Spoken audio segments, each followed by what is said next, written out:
Hello, my dear all. Am I audible to all of you? आवाज आ रही है मेरी? नहीं आ रही?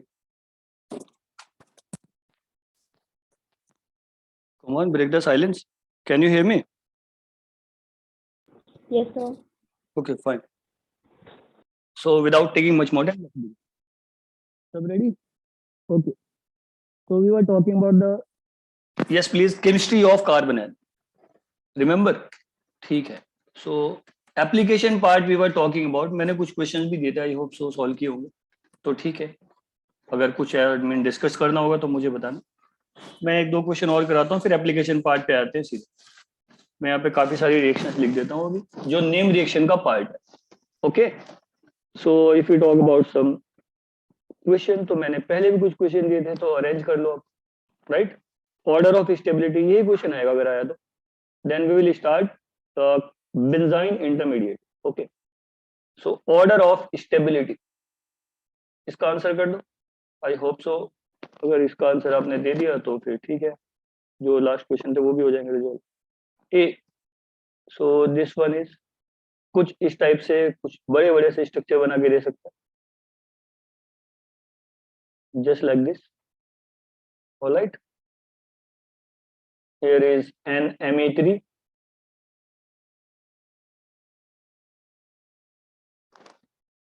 Next one is the B.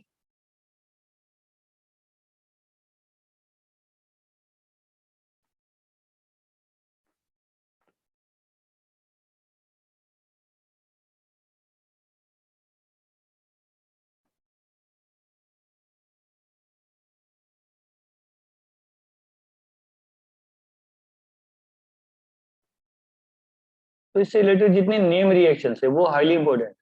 अभी मैं कुछ नेम रिएक्शन के आपको नेम दे देता हूँ.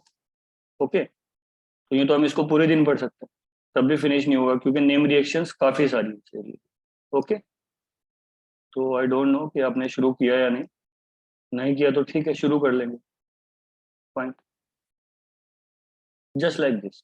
इस टाइप के कुछ वो बड़े बड़े से स्ट्रक्चर्स बना के दे सकते हैं. जैसे ये पीएच है तो इसको बेंजीन लिख देगा 6 member ring, and that's it.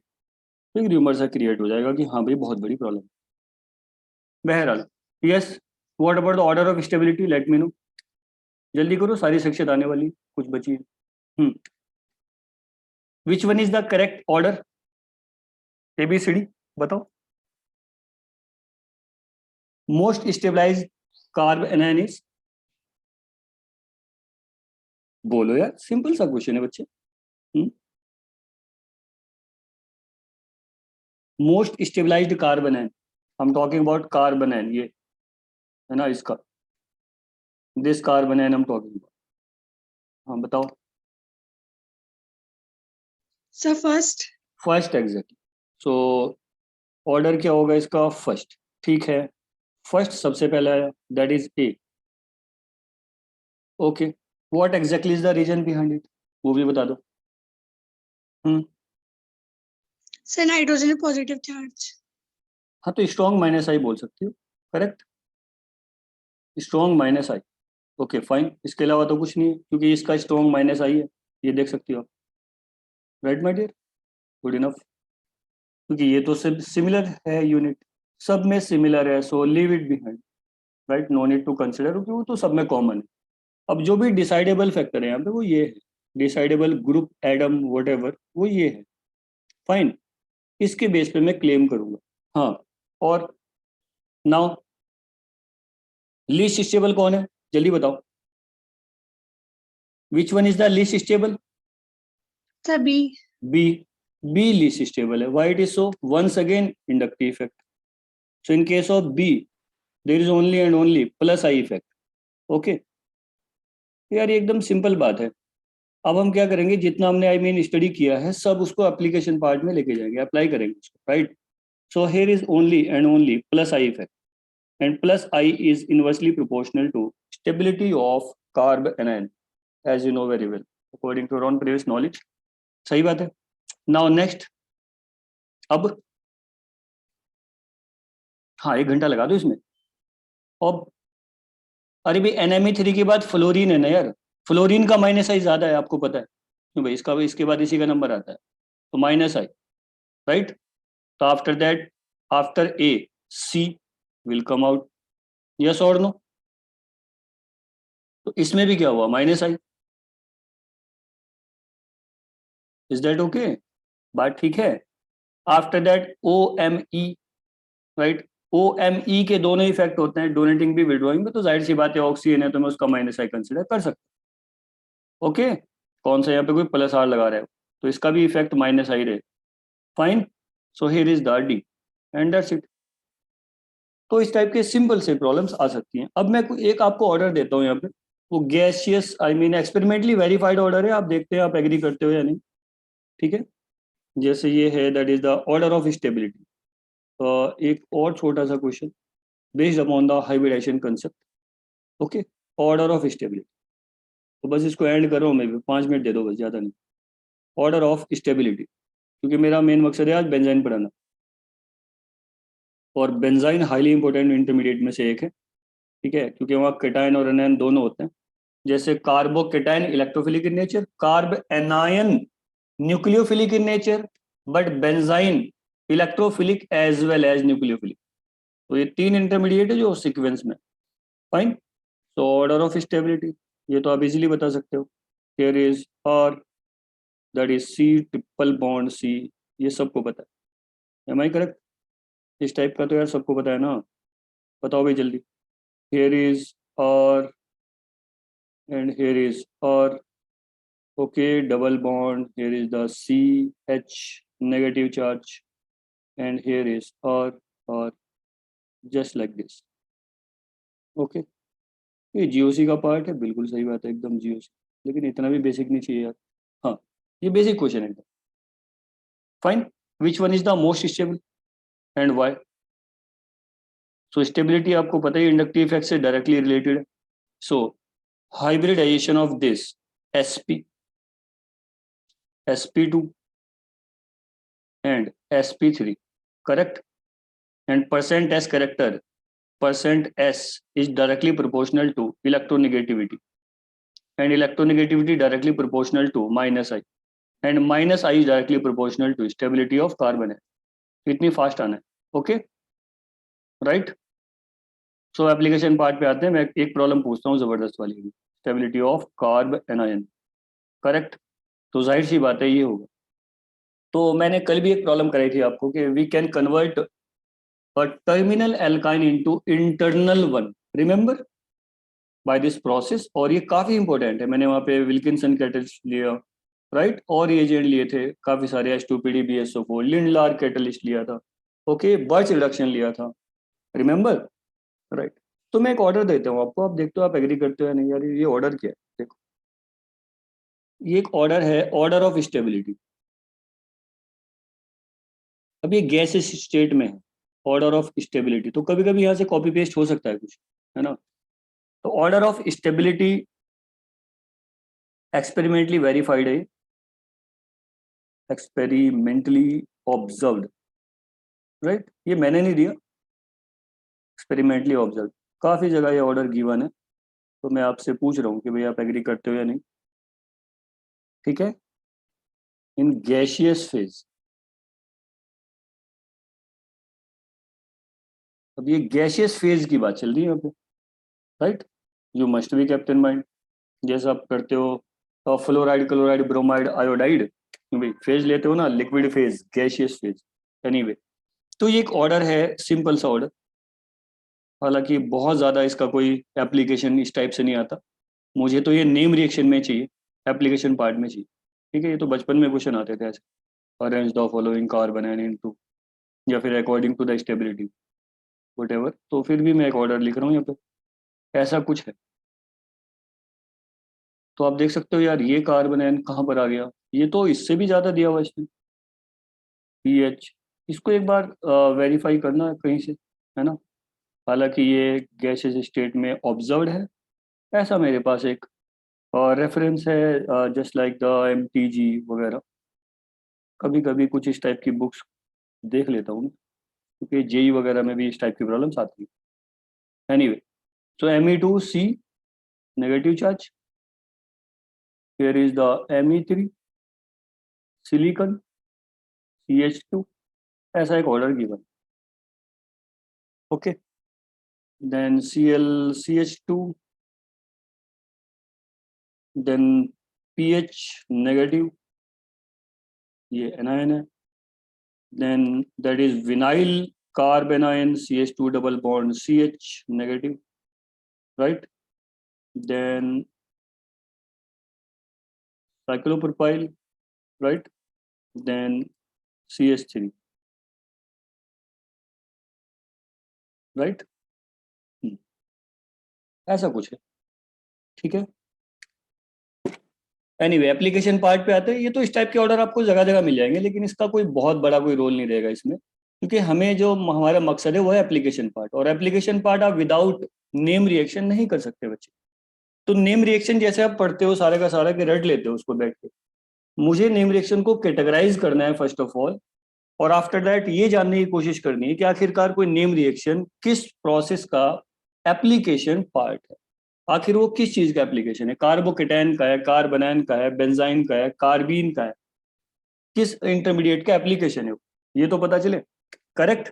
Okay, या किस मैकेनिज्म का एक एप्लीकेशन पार्ट है. सो तो मैं एप्लीकेशन पार्ट पे आ जाता हूँ तुरंत. और एप्लीकेशन पार्ट ये है, right. Name reactions involving carbanion. अब गौर से देखो, यही वाला पोर्शन है जिसपे आपको फोकस करना है बच्चे, राइट. तो name reactions involving carbanion intermediate, इससे कोई कंप्रोमाइज नहीं होगा, ठीक है. कार्ब एनायन जितना मैं यहाँ पे लिख रहा हूँ सब पढ़ना पड़ेगा तुम्हें, क्योंकि यहाँ से प्रॉब्लम आनी तय है, ठीक है. अब ये तो बताएगा नहीं कि चलो भाई कार्ब एनायन की रिएक्शन लिखो. अरे डियर, वो नेम रिएक्शन पूछेगा. कार्ब एनायन, और गेट में तो इतनी ज्यादा रिलायबल है कार्ब ये सब नेम रिएक्शन, क्योंकि उसने गेट में मेंशन कर दिया कि कौन कौन सी रिएक्शंस आपको पढ़नी. जैसे एक मैं कैटेगरी का नाम लेता हूँ, Hofmann Curtius Lossen Schmidt. Okay, involving alkyl isocyanate. Okay, right. So name reactions involving carb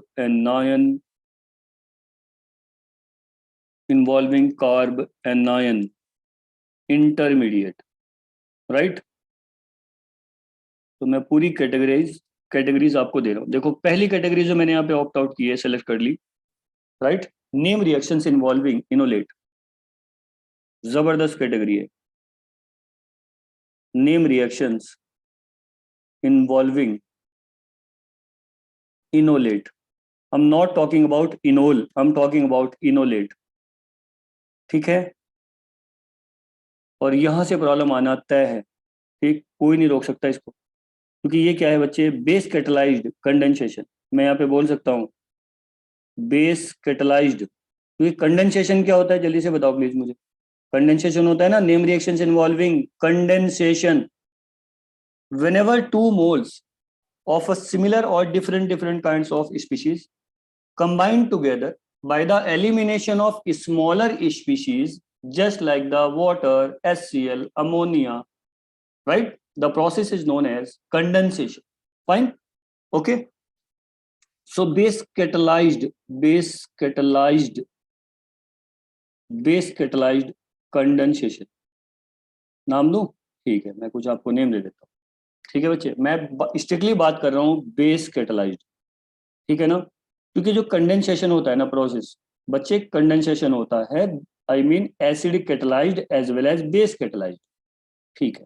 I don't want to go into detail right now, otherwise name reaction शुरू हो जाएगी, ठीक है ना. तो मैं आपको क्या करता हूँ, पहले सारा बताता हूँ, फिर इसमें से कुछ नेम रिएक्शन उठाएंगे और पढ़ के चल देंगे. दैट्स इट, सिंपल बात है यार. Okay, it may B acid catalysed. Okay, remember, जिसने पढ़ा होगा वो तो बता दो यार. पढ़े लिखे स्टूडेंट भी यहाँ पे बैठे हुए हैं बहुत सारे जिन्होंने ऑलरेडी पढ़ा हुआ. acid catalyzed and it may be base catalyzed, right my dear. If we talk about the acid catalyzed, so formation of or involving enol बनेगा डियर acid catalyzed process में. And if you talk about the base catalyzed, so formation of enolate, right. remember or not. अरे यार aldol condensation कब से शुरुआत की थी, हाँ क्यों भाई. एल्डोल कंडेंसेशन कब से पढ़ना शुरू कर देते हो. अरे 11-12 से पढ़ना शुरू कर देते हो यार. मैं तो 11th में पढ़ा देता हूँ, आई मीन जेई में. बहरहाल इनोल क्या होता है, that is en, and here is my dear ol, keto enol tautomerisation सबको पता होगा यार. And if you talk about the enolate, so this species is this one, enolate. Fine, finish. तो अब यहां से देखो आप कितनी नेम रिएक्शंस होंगी बच्चे, बहुत सारी होंगी यार. ठीक है, तो जब भी कंडेंसेशन होगा you must be kept in mind whether it is acid catalysed और base catalysed, and that's it. आप बस इतना याद रखना बच्चे, अगर एसिड कैटलाइज होगा तो इन्वॉल्विंग इनोल, इनोल, राइट, और बेस कैटलाइज्ड इनोलेट. अब इनोलेट तो क्या है, वो रेजोनेंस स्टेबलाइज्ड है, ठीक है ना, यस और नो, तो ये ऐसे आएगा. और इस टाइप से मैं इसको शो कर सकता हूँ, beyond any doubt, beyond any question. तो ये बन जाएगा my dear, that is CH2 negative charge, and here is C double bond O, and here is R. So this one is the enolate. So enolate is carb anion, right, stabilized by the conjugation. It is quite simple. Fine. So अब यहाँ से name reactions involving enolate है. अब enolate में कितनी reactions आएंगी वो आप देख लो. जैसे मैं कुछ एग्जांपल्स दे रहा हूँ आपको, मोस्ट फेमस. पहला मैंने यहाँ से एग्जांपल लिया है, दैट इज अल्डोल कंडेंसेशन, और स्ट्रिक्टली मैं लिख रहा हूँ बेस कैटलाइज्ड, बेस कैटलाइज्ड. जैसे मैंने पहले बता दिया, if you talk about the carb anion, तो बेस लेना पड़ेगा डियर, क्योंकि बेस की हेल्प से ही कार्बन आयन फॉर्म होगा. Anyway, so base catalysed aldol condensation. बस भाई एक लाइन मैंने लिखी और आप हिस्ट्री गवाह है कि यहाँ से कितनी प्रॉब्लम्स तुम्हें दिखेंगी. ठीक है ना. एल्डोल कंडेंसेशन, एल्डोल कंडेंसेशन बच्चे बहुत टाइप का होता है ना.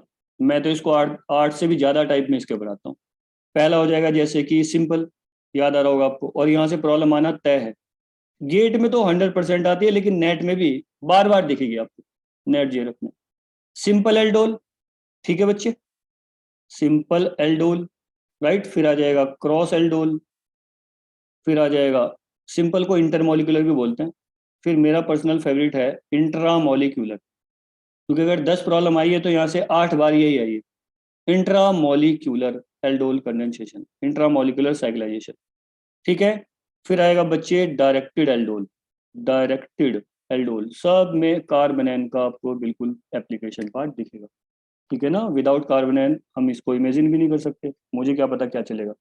फर्स्ट ऑफ ऑल तो you have to form the nucleophile, और इनोल हो चाहे इनोलेट हो, दोनों ही बच्चे न्यूक्लियोफाइल होते हैं, है ना, दोनों ही न्यूक्लियोफाइल होते हैं. अब आप एक क्वेश्चन मुझसे पूछ सकते हो कि सर यहाँ तो ऑक्सीजन के पास लोन पेयर है, ऑक्सीजन से कब अटैक करेगा और कार्बन से कब अटैक करेगा, ये तो बता दो सर. तो हाँ बिल्कुल सही बात है, दोनों साइड से अटैक करता है, लेकिन 90% जो प्रॉब्लम्स है वो कार्बन न्यूक्लियोफाइल से अटैक होगा, वही पढ़ते हो आप, है ना. कुछ एक प्रोसेस है 5 to 6 जिसमें ऑक्सीजन से अटैक फिजिबल.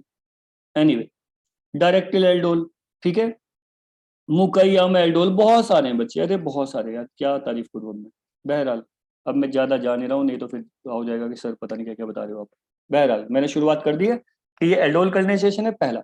ठीक है, तो जहां भी आपको नजर आएगा कंडेंसेशन रिएक्शन, तो मोर देन 15 होती है, आपको पता है बेटा, होती है नहीं, कुछ तो बता दो मुझे.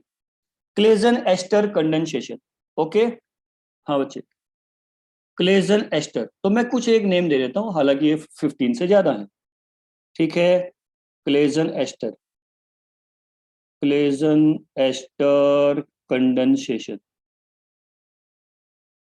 तो कंडेंसेशन में बोल चुका हूँ कि मतलब क्या है इस बात का. ओके, तो कंडेंसेशन में बी इंटरमोलिक्यूलर और it may B intramolecular. Okay, right. ठीक है, बहुत सारी और रिएक्शंस है. ठीक, जैसे आप माइकल एडिशन पढ़ते हो यार, माइकल एडिशन, है ना, ये भी इसका जबरदस्त पार्ट है. ठीक, और आप क्या पढ़ते हो माइकल एडिशन के बाद, हम्म, एनिलेशन पढ़ते हो आप. क्यों भाई, एनिलेशन, रिंग एनिलेशन, ठीक है ना, रिंग एनिलेशन, ये भी इसका जबरदस्त पार्ट है, और बहुत सारे पार्ट, बहुत सारे. और मैं इसका एक पर्सनल फेवरेट एक और मैकेनिज्म ले लेता हूँ अभी, ये तो अभी पढ़ लेंगे, that is known as Favorskii का. ठीक, यहाँ स्टार लगा के मैं लिख देता हूँ, ये रहा. तो यहाँ से गेट में आप प्रॉब्लम देखना, मैंने हालांकि इसका जिक्र ऑर्गेनिक स्पेक्ट्रम में भी किया था, आपको याद होगा. रिमेंबर और not, Favorskii rearrangement, Favorskii rearrangement. Is that okay my dear? Rearrangement and so on so forth, बहुत सारे प्रोसेस है, बहुत सारे। एनीवे, अब मैं यहाँ पे बी कैटेगरी ले लेता हूँ, और बी कैटेगरी जो मैंने यहाँ पे ऑप्ट आउट की है उसका नाम है नेम रिएक्शंस इन्वॉल्विंग गिलाइड्स। जबरदस्त, नेम रिएक्शंस इन्वॉल्विंग गिलाइड्स। तो अगर आप एप्लीकेशन पार्ट देखोगे तो 100% रिलायबल है, इसलिए मैं बोलता हूँ ये ऑर्गेनिक का सबसे ज्यादा रिलायबल पोर्शन पढ़ रहे हैं। इतना ज्यादा भरोसा इस पे किया जा सकता है कि एक बार पढ़ने के बाद 101% आपको वही प्रॉब्लम दिखेगी, राइट? क्योंकि हो ही नहीं सकता इसके बगैर एग्जाम। नेम रिएक्शंस इन्वॉल्विंग गिलाइड्स, बोलो। अब ऐसा कोई बुक तो छपी नहीं होती कि भाई उसमें लिखा रहेगा तुम्हें सारा कुछ सीखना है, इसमें ऐसा नहीं है बच्चे, ठीक है? तो फुर्सत मिलेगी तो मैं बोलूंगा, आप लिखोगे, और क्या, ऐसे लिखी जाएगी जी। Name reactions involving ylides. तो अब जैसे मैं नेम रिएक्शंस लेता हूं, तो क्या कोई मुझे नाम बता सकता है प्लीज? सबसे पहले है विटिग रिएक्शन, बहुत जबरदस्त रिएक्शन है बेटा, विटिग रिएक्शन, राइट? जिसमें हम बोलते हैं इसको, it is also known as Wittig olefination, Wittig olefination, ठीक है? और यहां से प्रॉब्लम बहुत बार है, ये बहुत बार है, ठीक है ना? अब आप भाई ऑलिफिनेशन की बात करते हो तो कभी बोलते हो सर सिस एल्कीन बना दिया हमने, बहुत अच्छा किया बच्चे आपने सिस एल्कीन बना दिया। फिर दूसरे ग्रुप ने बोला नहीं सर हमने ट्रांस बना दिया। आप दोनों ग्रुप वाले बहुत अच्छे, राइट? ट्रांस एल्कीन बना दिया। So cis alkene and trans alkene will be the ultimate products, right? And we have to decide the products whether it is cis or trans on the basis of yelide involved. Okay? किस base पर claim करोगे आपके कौन सा बना? yelide. So what is meant by the term yelide? Okay? जल्दी से बताओ, मुझे कुछ बताना चाहोगे? अरे इतना अच्छा मौका यार आपके पास, बता दो please, what are you in mind? What is meant by the term yelide? It may be stabilized, okay, is it may be stabilized or it may be unstabilized, and that's it, हो गया। stabilize, अगर stabilize होगा तो formation of e alkene or trans alkene, whatever, okay? And if we talk about the unstabilized, so formation of, yes my dear, z alkene. So we can identify the product within a few seconds on the basis of yelide involved. Is that fine? Unstabilised means Z alkene. तो यार इतना ज्यादा reliable portion है, ठीक है? अब जेलाइड होता क्या है, जिनको नहीं पता मैं बता देता हूँ। Ylides are the species having adjacent opposite charges, okay? Got the point? हालांकि मैंने रिकॉर्डिंग, एक सेकंड, लेट मी चेक। हाँ रिकॉर्डिंग ऑन है भाई, तो तुम्हारे लिए सारा रिकॉर्डिंग भी चल रहा है यार। आप दोबारा भी देख सकते हो बच्चे, आपको कहीं अगर डाउट होता है तो। और आप उसकी जितनी डिटेल चाहिए बस मुझे बता दो, ठीक? कि हाँ सर ये भी हमें इसकी डिटेल चाहिए, तो ठीक है हम दे देंगे, no issue, fine. So Wittig reaction, Wittig olefination is the जबरदस्त problem, okay?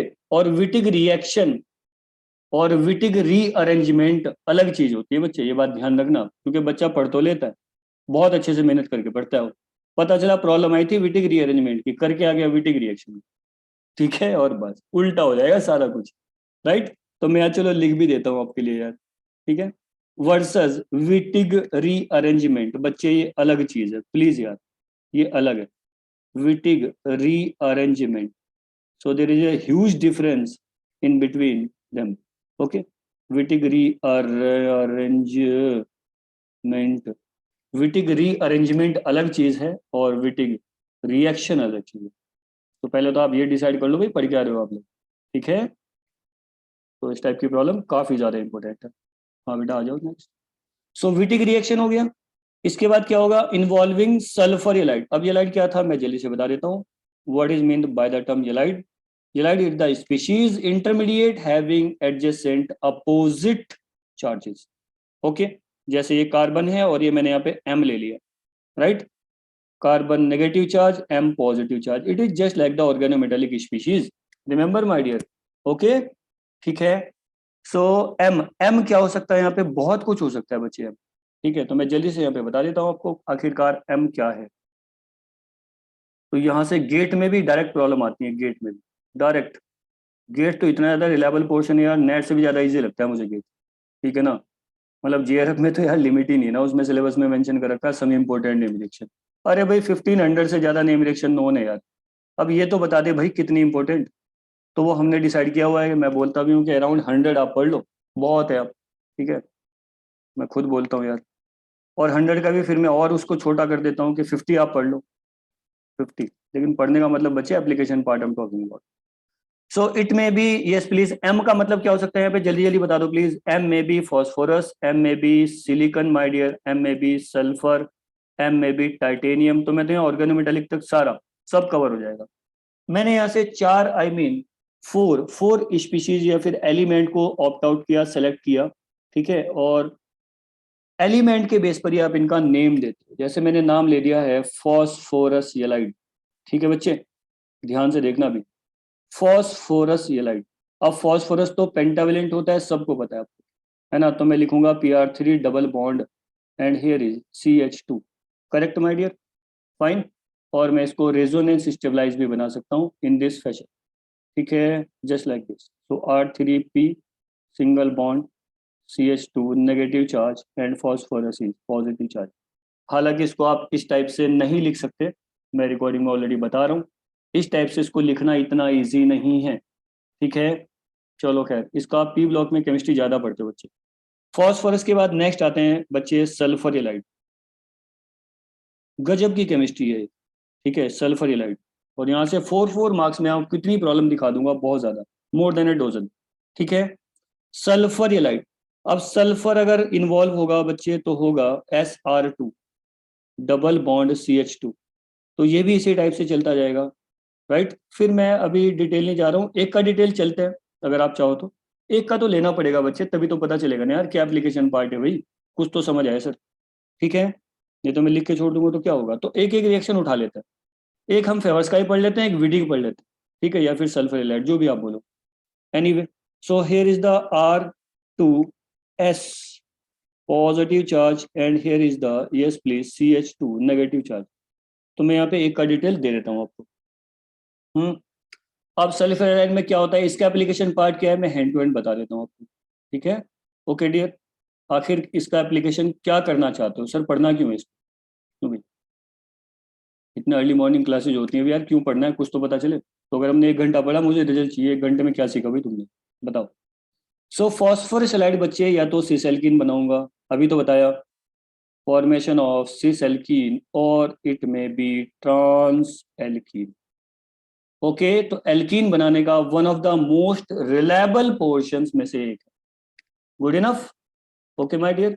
Now if we talk about the sulfur halide, so what about the application part? तो साइक्लोप्रोपेनेशन, गजब की रिएक्शन है बच्चे, साइक्लोप्रोपेनेशन, साइक्लोप्रोपेनेशन। और आप देख रहे हो कि सब कार्बोनाइन है, नजर आ रहे हैं ना, ये रहा भाई। अरे बच्चे नजर आ रहा है कार्बोनाइन। तो ये किसी मैजिक वांड से कम थोड़ा ही है। तो अगर आपने इंटरमीडिएट का एप्लीकेशन पार्ट पढ़ लिया, सीधे तो बोलता हूँ मैं कि ऑर्गेनिक केमिस्ट्री के स्टार्टिंग के 70 आवर्स डिसाइड करते हैं कि आप ऑर्गेनिक केमिस्ट्री कितना जानते हो। क्यों भाई, शुरू के 70 घंटे मैटर करते हैं, और वो 70 आवर्स होते हैं जीओसी के। जिसका नाम तुम जीओसी देते हो ना, थोड़ा बहुत पढ़ के साइड में हो जाते हो कि चलो जी कार्बन कार्बोकेटाइन पढ़ लिया, वो तो 11th 12th वाले पढ़ते रहते हैं।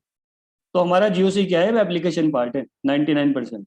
ठीक, और एप्लीकेशन पार्ट में बच्चे आपको ज्यादातर नेम रिएक्शन रिएजेंट इस टाइप से शुरुआत करनी होती है। तो cyclopropanation and another one is that is epoxidation.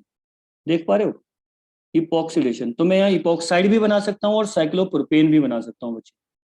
बताओ यार फिर कितना जबरदस्त प्रॉब्लम है। तो cyclopropanation as well as epoxidation, ये सल्फर एलाइड की हेल्प से आप बनाते हो। Good enough. Next one, next if you talk about the silicon ylide my dear, silicon ylide. हाँ, एक स्टूडेंट ने मुझे बताया था इसका एप्लीकेशन, शाबाश बच्चे, दोबारा बोलेगा। हाँ बोल बच्चे, क्या था सिलिकॉन एलाइड। अरे सर पीटरसन एलिमिनेशन। क्यों भाई, दे दूं नाम, Peterson olefin elimination, sorry, Peterson elimination. बताओ यार, गेट गवाह है कि कितनी प्रॉब्लम्स यहाँ से आ रखी हैं। बोलो बोलो, क्यों भाई, पीटरसन एलिमिनेशन। ठीक, तो फिर लाइटली ले रहे हो कार्बोनाइन को, क्यों भाई, अब ये प्रॉब्लम आएगी कि स्टेबिलिटी ऑर्डर बताओ। नहीं बच्चे, वो तो आ चुकी बहुत पहले, अब तो एप्लीकेशन पार्ट से रिलेटेड है सब कुछ। सिलिकॉन एलाइड, नेक्स्ट आते हैं my dear that is titanium ylide. ये ऑर्गेनोमेटालिक में आपने पढ़ा होगा, अगर ऑर्गेनोमेटालिक आपने फिनिश किया हो तो, है ना। उसमें पढ़ा होगा आपने टाइटेनियम एलाइड। तो जब भी टाइटेनियम एलाइड का जिक्र होता है तो बच्चे मैं इसमें करवाता हूं competition, phosphorus allied versus titanium allied. तो टाइटेनियम एलाइड तब तक आपको समझ नहीं आएगा जब तक आपको फॉस्फोरस एलाइड की केमिस्ट्री नहीं आती। ओके, टाइटेनियम एलाइड तो ये वाला पोर्शन है जहां से प्रॉब्लम आना तय है। Phosphorus allied versus titanium allied, मैं जल्दी से बता देता हूँ कि भाई फॉस्फोरस एलाइड जो होता है वो ज्यादातर, यार अभी तो मैं फर्स्ट फेज की बात कर रहा हूँ, एडवांस नहीं जा रहा हूँ। तो फॉस्फोरस एलाइड का जो एप्लीकेशन पार्ट है बच्चे, या तो एल्डिहाइड में है, किसमें डियर, या तो एल्डिहाइड में है या कीटोन में है ना। तो मतलब इसकी लिमिटेशन सी बन गई यार, ठीक। लेकिन जो टाइटेनियम साहब है, टाइटेनियम का क्या है कि वो कुछ भी नहीं छोड़ता, जितने कार्बन लाते हैं सब कट उठा के क्या कर देता है, ओलिफिनेशन। समझ गए बच्चे। तो फॉस्फोरस एलाइड मतलब विटिक रिएक्शन, और टाइटेनियम एलाइड भी बिल्कुल ओलिफिनेशन ही है। तो दोनों से मैं क्या बनाता हूँ, एल्कीन बनाता हूँ यार, ठीक है। तो टाइटेनियम एलाइड की क्या खास बात है भाई, खास बात क्या, ये एल्डिहाइड, कीटोन, बच्चे एसिड, एमाइड, क्यों भाई छोड़ेगा किसी को, किसी को ना छोड़ना इसको, ठीक है। तो अब आपको पता है कि जिसका रिएक्टिविटी हद से ज्यादा होता है उसका सेलेक्टिविटी कम होता है, एम आई करेक्ट। तो reactivity is inversely proportional to selectivity. अब जहां पर भाई सेलेक्टिविटी नहीं आती, अब आप सोचोगे सर फिर फायदा क्या हो रहा है, ये जब सबके साथ रिएक्शन करके ओलिफिन बना देगा, एल्कीन बना देगा, आखिरकार फिर पता कैसे चलेगा किसका बनाना है। तो फिर ये बात सुन ली प्रोटेक्टिंग ग्रुप वालों ने, और मजा आ जाएगा। मतलब मैं यहाँ एस्टर पेस्टर सब ले सकता हूँ, ठीक है, गुड इनफ। तो अगर आपने एल्डिहाइड भी ले लिया, कीटोन भी ले लिया, ये तो यार सबके साथ रिएक्शन कर लेगा। लेकिन ये बात तो सुन ली फिर प्रोटेक्टिंग ग्रुप वालों ने कि भाई हम कहाँ जाएंगे फिर। तो प्रोटेक्टिंग ग्रुप वाले आ गए। तो अगर आपने सपोज करो बच्चे, सपोज कर लो कि भाई कीटोन और एसिड दोनों ले लिए, है ना, और मेरा इरादा एकदम क्रिस्टल क्लियर है, मेरा इंटेंशन क्रिस्टल क्लियर है कि मुझे सिर्फ एसिड का ही कन्वर्जन करना है, कीटोन का नहीं करना। जिद पकड़ ली मैंने, ठीक, और आपको दे दिया चल भाई कर। तो हम क्या करेंगे, कीटोन को प्रोटेक्ट कर लेंगे, क्या करेंगे बच्चे, प्रोटेक्ट, ठीक है। तो जब भी टाइटेनियम एलाइड की प्रॉब्लम आएगी तो वो कंबाइन आती है बच्चे, मतलब involving protecting group. Use of protecting group, use of protecting group. मैंने कल भी ये बात बताई थी आपको कि भाई ये छोटा सा यूनिट है, मैं इसका एक सिंगल सा चार्ट बना के आपको देता हूँ, ठीक है, जिसमें मैं मैंने कितने सेलेक्ट कर रखे हैं, 18 से 20, हाँ 15 to 20 प्रोटेक्टिंग ग्रुप है। बस एक सिंपल सा चार्ट है, ओके, वो आप चार्ट कर लो, और बस फिर पूरा केमिस्ट्री में प्रोटेक्टिंग ग्रुप की प्रॉब्लम आएगी तो वहीं से आएगी, ठीक है डियर। तो जब भी टाइटेनियम एलाइड आएगा तो प्रॉब्लम होगी थोड़ा एडवांस लेवल की, मतलब कंबाइन प्रॉब्लम आने वाली है, जिसमें आपको प्रोटेक्टिव ग्रुप की नॉलेज भी चाहिए, राइट, और एलाइड की नॉलेज भी चाहिए। बहरहाल मैंने यहाँ से 4 एलाइड्स को ऑप्ट आउट किया, सेलेक्ट किया, और मैं इसको बोलता हूँ केमिस्ट्री ऑफ एलाइड, ठीक है, केमिस्ट्री ऑफ एलाइड।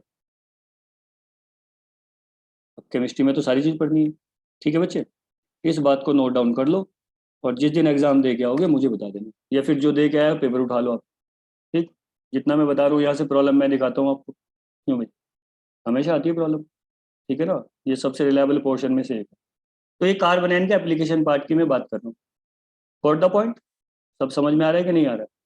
तो जब भी बच्चे आप ये लाइट पढ़ोगे तो एक नहीं 4 पढ़ने हैं please, it's my humble request, और चारों को एक साथ, ठीक, तभी तो मजा आएगा फिर। तो जब तक आप कंपटीशन नहीं कराओगे, ठीक है, तो क्या फिर पढ़ोगे, फिर कुछ नहीं पढ़ोगे, इंडिविजुअल पढ़ लेते हो, वीटिक वीटिक पढ़ के आगे चल लेते हो, नहीं, पूरा पढ़ना है, ठीक है। तो विटिक रिएक्शन हो गया, दूसरा मैंने आपको बता दिया यहाँ से पीटरसन एलिमिनेशन, ये कुछ नेम रिएक्शंस आ गए बच्चे, पीटरसन एलिमिनेशन, ठीक है। नेक्स्ट आ जाएगा यहाँ से कि साइक्लोप्रोपेनेशन, तो मैं क्या नहीं बना सकता यार यहाँ से, साइक्लोप्रोपेनेशन एंड इपॉक्सीडेशन। अब कोई बच्चे बैठ के सोच रहे होंगे कि सर इपॉक्सीडेशन तो हम एमसीपी में से भी बनाते हैं, मेटा क्लोरो पर बेंजोइक एसिड, हाँ बच्चे आप बनाते हो, वो अलग चीज़ है, ये अलग चीज़ है। जरूरी नहीं है कि मैं इपॉक्सीडेशन एक ही चीज़ से कर सकता हूँ, बहुत सारे वेज हो सकते हैं, ओके। तो मैं यहाँ से बताओ क्या सेलेक्ट करूँ, 2 रिएक्शन में यहाँ पे सेलेक्ट कर रहा हूँ। एक ले लेते हैं फॉस्फोरस एलाइड की प्रॉब्लम, है ना बच्चे, क्योंकि सारा मैं करूंगा तो ठीक है, फिर तो आप इसी में पढ़ते रह जाओगे, तो शुरुआत में कर देता हूँ, ओके, बाकी का पोर्शन हम नेम रिएक्शन में निपट लेंगे। और एक मैं यहाँ से ले लेता हूँ विटिक रिएक्शन, है ना, 2 चीजें पढ़ते हैं जबरदस्त तरीके से, ठीक। तो 2 रिएक्शन पढ़ने के बाद इसकी हैप्पी एंडिंग, और फिर हम आगे बढ़ेंगे happy ending in the sense कि बेसिक जितना आई मीन था ये सब इतना ही कवर करना है, फिर तो एप्लीकेशन पार्ट पे अटेंशन देनी है। तो आ जाओ फिर जल्दी से। Now without taking much more time let's start. Number one reaction here is, अच्छा फेवर स्काई का क्या होगा? तो 3 ले लो यार, छोड़ने का तो मेरा खैर मूड नहीं है। Favour sky rearrangement number 1। Number 2 Wittig, फिर से बोल रहा हूँ विटिग रिएक्शन की मैं बात कर रहा हूँ, I am not talking about Wittig rearrangement. And number 3, yes please, favour sky Wittig reaction और एक और ले लिया है, कौन सा ऑप्ट आउट करना है इसमें से? क्यों भाई, कौन सा लेना है? विटिग ले लो, ठीक, विटिग हो गया, फेवर स्काई हो गया, और देख लो 3 नंबर कोई सा भी, तो कम से कम 2 तो पढ़ लो। चलो फेवर स्काई से शुरू करते हैं, फिर विटिग पे आते हैं, और फिर 3 नंबर आप कुछ भी, मतलब एटलीस्ट 3 एप्लीकेशन कर लो जो आपको मन करे, ठीक है ना। चलो आगे बढ़। फेवर स्काई, जल्दी। फेवर स्काई में मैं यहाँ से टू द पॉइंट आपको कुछ बता देता हूँ, आप सीख लो बच्चे जल्दी से। It is a feature of, हाँ जल्दी से, it is a feature of, क्या मैंने ऑर्गेनिक स्पेक्ट्रम में पढ़ाया था? जल्दी बता दो, अगर पढ़ाया था तो लीव इट, छोड़ दो, विटिग पे आ जाओ तुरंत। It is a feature of alpha halo ketones, it is a feature of alpha halo ketones. अरे जल्दी बता बच्चे, पढ़ाया था या नहीं? पढ़ लिया था ये? हम्म, बताओ यार, नहीं पढ़ा था क्या? It is a feature of alpha halo ketones, right. Alpha halo ketones का ये फीचर होता है, good enough. Next, involving, to the point, involving cyclopropanone intermediate. अगर एक भी बात इसमें से भूल गए तो फिर समझ नहीं आएगा तुम्हें। तो इन्वॉल्विंग साइक्लोप्रोपेनोन इंटरमीडिएट, ठीक है, तो गजब का इंटरमीडिएट बनता है साइक्लोप्रोपेनोन। हालांकि साइक्लोप्रोपेनोन जो इंटरमीडिएट होता है वो फर्दर ब्रेक होता है और कार्ब एनायन फॉर्म होता है ना। क्या फॉर्म होता है बच्चे? Involving carb anion, carb anion, okay, क्योंकि मेरा मेन मेजर पोर्शन तो यही है इसमें, कार्बन एनायन पढ़ना मेजर कंसर्न यही है, right, carbon anion intermediate, fine. Next, आगे बढ़ते हैं।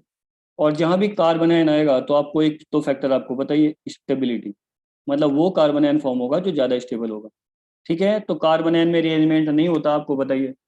कार्बोकेटाइन इज जो रीअरेंजमेंट है, it is a feature of carbocation, है ना, मैक्सिमम आप कार्बोकेटाइन में ही उसका एप्लीकेशन देखते हो, right. Okay, involving cyclopropanone intermediate, ठीक है, फिर गुड इनफ। जो आई मीन स्पीशीज होती है, मैं यहाँ पे ले लेता हूँ, अब मैं इसको क्या नाम दूँ, ठीक है, जो भी आई मीन मैंने यहाँ पे सपोज करो alkoxide, use of alkoxide, use of, हाँ बच्चे, ओ आर एल्कोक्साइड, नेक्स्ट बच्चे ओ एच हाइड्रोक्साइड, ओके बच्चे, NH2, अब आप इनऑर्गेनिक में जाओ तो इसका नाम एमाइडो होता है, नोमेनक्लेचर देख लो भाई, कोऑर्डिनेशन केमिस्ट्री, क्यों भाई पढ़ा होगा आपने, NH2, है ना। तो मैं यहाँ से एस्टर बना सकता हूँ, एसिड बना सकता हूँ, एमाइड बना सकता हूँ, यार क्या नहीं बना सकता, ठीक, गुड इनफ। तो अगर आप बुक देखते हो तो उसमें बोलता है वो कि the conversion of alpha halo ketones into rearranged asters, rearranged, हालांकि एसिड तो लिखता नहीं है ना ही एमाइड लिखता है, तो हम यहाँ से एसिड भी बना सकते हैं, एमाइड भी बना सकते हैं, और एक दो स्पीशीज में चेंज करके और बना सकता हूँ, no issue at all, okay, ठीक है। तो यहाँ पर क्या होगा, जो भी आप स्पीशीज यूज करोगे बच्चे उसका डबल रोल होगा, क्या होगा? अरे भाई डबल रोल होगा, डबल रोल। मतलब वो स्टेप 1 में क्या होगा, स्टेप 1 में वो बेस की तरह एक्ट करेगा बच्चे, ध्यान से सुनना मेरी बात, acts, yes please, acts as base, good enough. और जैसे मैं जाऊंगा सेकेंड स्टेप में, that is opening of cyclopropanone intermediate, that is हम टॉकिंग अबाउट स्टेप 2। तो उसमें क्या होगा, यही स्पीशीज सिमिलर जो भी आप ऑप्ट आउट करोगे इसमें से, weather it is alkoxide, hydroxide और अमाइडो व्हाटएवर, सो सेकंड में होगा बच्चे वो न्यूक्लियोफाइल, ठीक है। तो इसलिए यार ऐसी रिएक्शन लो ना जिसमें कुछ एप्लीकेशन पार्ट ज्यादा ही हो, सो एक्ट्स एज न्यूक्लियोफाइल, तो सेम स्पीशीज न्यूक्लियोफाइल भी है, सेम स्पीशीज बच्चे बेस भी है, गॉट इट, ओके, ठीक है। चलो एक रिएक्शन हो जाए, आगे बढ़ते हैं फिर। और यहाँ से कई बार उसने प्रॉब्लम पूछी है भाई, एक बार तो उसने 4 मार्क्स दिए माइनर प्रोडक्ट, है ना। और कुछ स्टूडेंट यार मेजर बना के आगे और मुझे बता रहे सर देखो हम बनाते हैं। अरे बच्चे क्वेश्चन पढ़ लिया करो यार, उसने माइनर प्रोडक्ट के 4 मार्क्स दे रखे हैं भाई, ठीक है ना। आप मेजर मेजर करके आगे पता नहीं क्या, हालांकि उसने मेजर उसमें दिया भी नहीं था, माइनर ही दिया था। तो तब भी कुछ बच्चे बोल रहे थे सर प्रॉब्लम गलत है, तो माइनर के भी 4 मार्क्स मिल रखे हैं यार। एनीवे शुरू करें, चलो बेटा शुरू हो जाओ फिर। हाँ एक और लाइन भूल चुका हूँ मैं, तो याद आ गया मुझे। हाँ एक लाइन और लिखनी है यार, लिखो लिखो लास्ट है। हाँ यहाँ पे आ जाओ, नहीं मानेगा, ठीक है। वन मोर थिंग, हाँ, इन केस ऑफ साइक्लिक,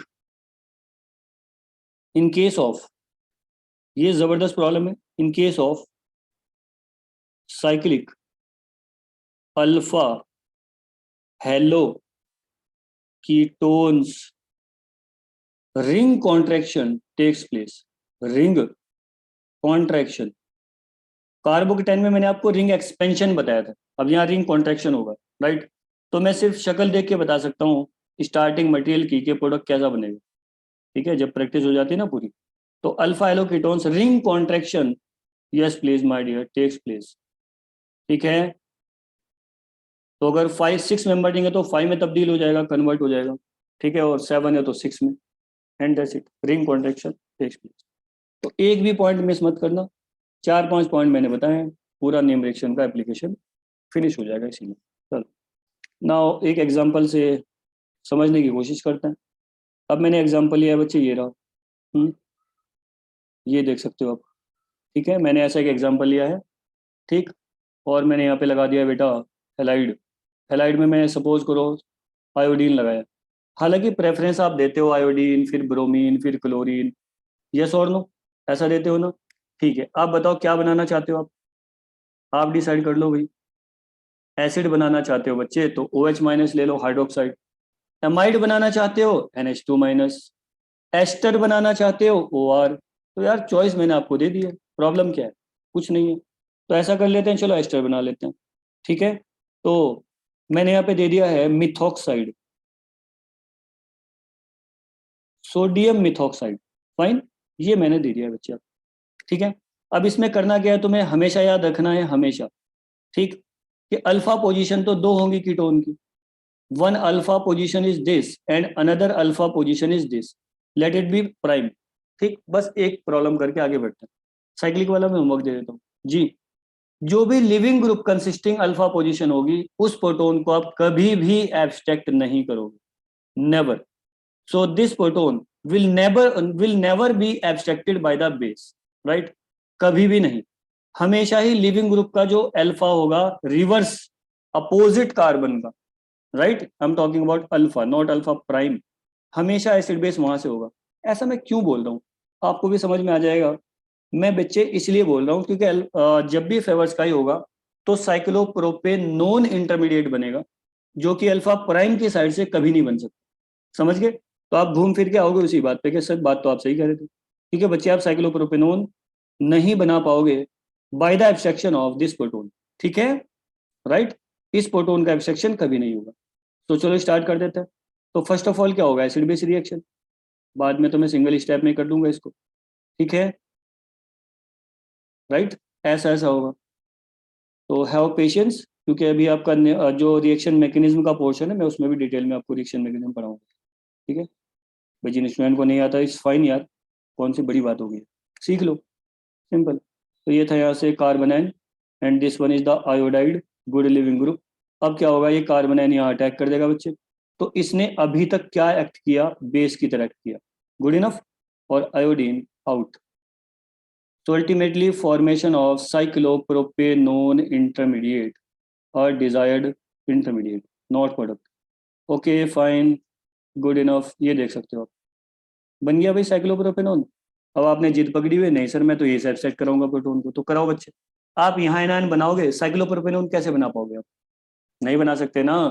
तो इसीलिए बोल रहा हूँ कि जब जो भी लिविंग ग्रुप कंसिस्टिंग अल्फा होगा वहां से प्रोटोन कभी भी एब्स्ट्रैक्शन, कभी भी उस प्रोटोन को एब्स्ट्रैक्ट आप नहीं करोगे, राइट, क्योंकि टाइम वेस्ट होगा, एनर्जी वेस्ट होगी, साइक्लोप्रोपेनॉन नहीं बनेगा। एनीवे, तो साइक्लोप्रोपेनॉन इंटरमीडिएट बन चुका है, कॉन्ग्रेचुलेशन, राइट। तो यार थोड़ा सा पेशेंस रखो, ठीक है ना। पूरे आपको 6 मंथ्स मिलते हैं सिलेबस को पढ़ने के, तो उसमें हम यही करते रहते हैं, ठीक है ना। कॉम्बिनेशन जितना ज्यादा करोगे उतना अच्छा रहेगा। चलो स्टार्ट कर दें। तो ये तो इंटरमीडिएट बन गया, अब क्या होगा, फिर से आएगा आदमी, राइट, फिर से अप्रोच करेगा बच्चे। अब साइक्लोप्रोपेनोन है यार, तो इसकी दो साइड है, number 1 and number 2। Number 1 is more hindered side and number 2 is less hindered side, yes or no? Okay, so opening of cyclopropanone will always be, yes please, will always be according to the stability of carbon and form, very simple। चलो मैं करके दिखाता हूँ आपको, है ना। अब intermediate होता है बच्चे, वो तो क्लीव होगा, ब्रेक होगा, और ब्रेक होने के बाद क्या बनाएगा वो, अरे डियर प्रोडक्ट बनाएगा, जिसके 4 मार्क्स मिलते हैं यार मुझे, ठीक है, वेरी नाइस। आगे आ जाओ फिर। तो अब मैंने क्या किया हुआ है, OMe लिया है फिर से, OMe। अब जो OMe है methoxide, now yes please, it will act as a nucleophile. अब वो न्यूक्लियोफाइल बन गया बच्चे, क्योंकि वो इसको ओपन कर रहा है, गुड इनफ। आ जाओ जल्दी से, अब इसको ओपन कर लो यहाँ से, इस फैशन में, ये अप डायरेक्शन, ये डाउन डायरेक्शन, राइट। अब ओपनिंग हो जाएगी, देख पा रहे हो मेरी बात को, समझ पा रहे हो। मैं इसको यहीं से ओपन करूंगा क्योंकि कार्बोनाइन बनेगा प्राइमरी, यस और नो। और अगर मैं इधर से ओपनिंग करूंगा तो बनेगा सेकेंडरी। इतना तो सबको समझ में आता है यार, हाँ या ना, बहुत सिंपल सी बात है वो। So let it be 1, that is 2 and that is 3, fine, getting very well. तो ये कार्बोनाइन की मैंने प्रॉब्लम बताई, बहुत सिंपल बात है यार, ठीक है ना। तो with in a few seconds आप प्रोडक्ट बना सकते हो जब आप प्रैक्टिस कर लोगे जी। यहाँ से आ गया मैं इन दिस फैशन। अब OMe से अटैच था, हो गया ना OMe अटैच यार, तो बन गया ना एस्टर, बस फिनिश, ओके। अब आप देख सकते हो बच्चे यहाँ से क्या चल रहा है, ऐसा, here is the Me, am I correct, and here is CH2 negative charge, fine, बस। सो मैंने इधर से ओपनिंग क्यों की है, आप अच्छे से समझते हो क्यों की है, क्योंकि बच्चे को बना है का primary carb anion, right, more stable, ठीक है।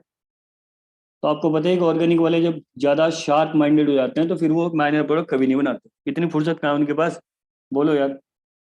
माइनर प्रोडक्ट आप कभी नहीं बनाते बच्चे, फिर आप मेजर ही बनाते हो, ठीक है। तो प्राइमरी कार्बोनाइन बना, अगर ओपनिंग यहाँ से हो जाती तो यहाँ कार्बोनाइन बनता सेकेंडरी, जो कि माइनर होता, ओके, लेस स्टेबल होता।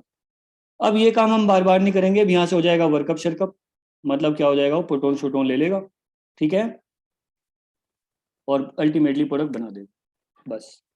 तो ये वर्कअप वगैरह हमें करवाने की जरूरत नहीं पड़ती, हम सीधे सीधे बनाते हैं CH3, गॉट इट। क्या एस्टर बन चुका है, यस सर, एस्टर बन गया। So here is Me and here is Me, that is the major product, ठीक, ये था।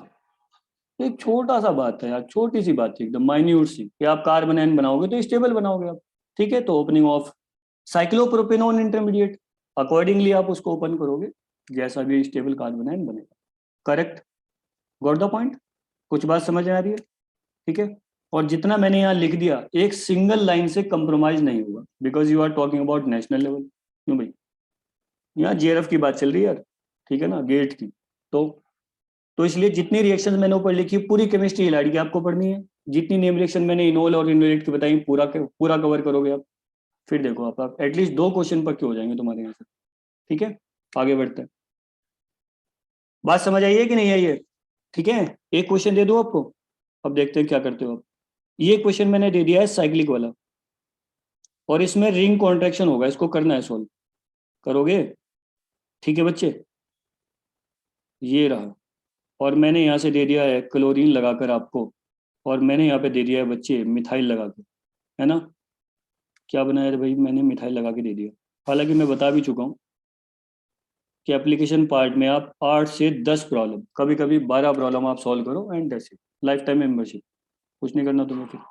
चलो इस बार एमाइड बनाने का इरादा है मेरा, तो NH2 मैंने ले लिया है, अमाइडो, ओके, क्यों भाई। अब ये तो साइक्लिक अल्फा हेलो कीटोन है, am I correct, this one is the alpha halo ketone, but it is cyclic, correct. So proton will be abstracted by the opposite alpha position, right, with respect to the living group. मैंने बोला है जहां पर leaving group होगा बच्चे उस alpha से आप कभी भी प्रोटॉन एक्सट्रैक्ट नहीं कर सकते। क्यों नहीं कर सकते भाई? तो करके देख लो, टाइम वेस्ट, एनर्जी वेस्ट, क्योंकि साइक्लोप्रोपेनॉन नहीं बनेगा, जो कि इसका मैंडेटरी कंडीशन है। करेक्ट? ठीक है, राइट? ट्राई करोगे ना? बोलो बोलो बोलो, ट्राई करोगे तो क्या हो जाएगा? यहाँ से रिंग कॉन्ट्रैक्शन हो जाएगा बच्चे, मैं हिंट दे देता हूँ आपको।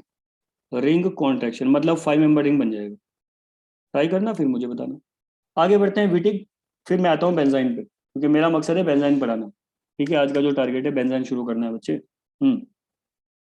अब आता हूँ मैं सेकंड प्रोसेस पे। ठीक है, second process here is the Wittig reaction. Wittig reaction, right? और विटिक रिएक्शन क्या है, स्ट्रेट फॉरवर्ड कैसे होगा? हाँ जी, इट इज लिमिटेड टू, हालांकि अभी मैं फर्स्ट फेज में हूं तो मैं लिमिटेड बता रहा हूँ, एल्डिहाइड कीटोन, राइट? बहरहाल it is a feature of, हालांकि मैं एल्डिहाइड कीटोन के अलावा भी इसको करवाऊंगा, लेकिन वो थोड़ा सा नेक्स्ट लेवल है यार। So it is a feature of, हाँ बच्चे, it is a feature of Wittig reaction को मैं बोलता हूँ ऑलिफिनेशन, एज योर विश। विटिक ऑलिफिनेशन, ठीक है, मतलब एल्कीन बनाना है। So it is a feature of aldehydes and ketones, aldehydes and ketones. बताया ना अभी कि टाइटेनियम हैलाइड अल्डिहाइड कीटोन तक लिमिटेड नहीं है, वो सारे के सारे कार्बोनिल कंपाउंड को एल्कीन में तब्दील कर देगा, कन्वर्ट कर देगा, राइट? लेकिन विटिक क्या करेगा, वो अल्डिहाइड और कीटोन को ही कन्वर्ट करता है, उसका एस्टर से कोई रिलेशन नहीं है, की एस्टर के बाद एमाइड से कोई रिलेशन नहीं है, एसिड से उसका कोई कंसर्न नहीं है। ठीक है, वो एल्डिहाइड और कीटोन का फीचर है, you must be kept in mind, first thing.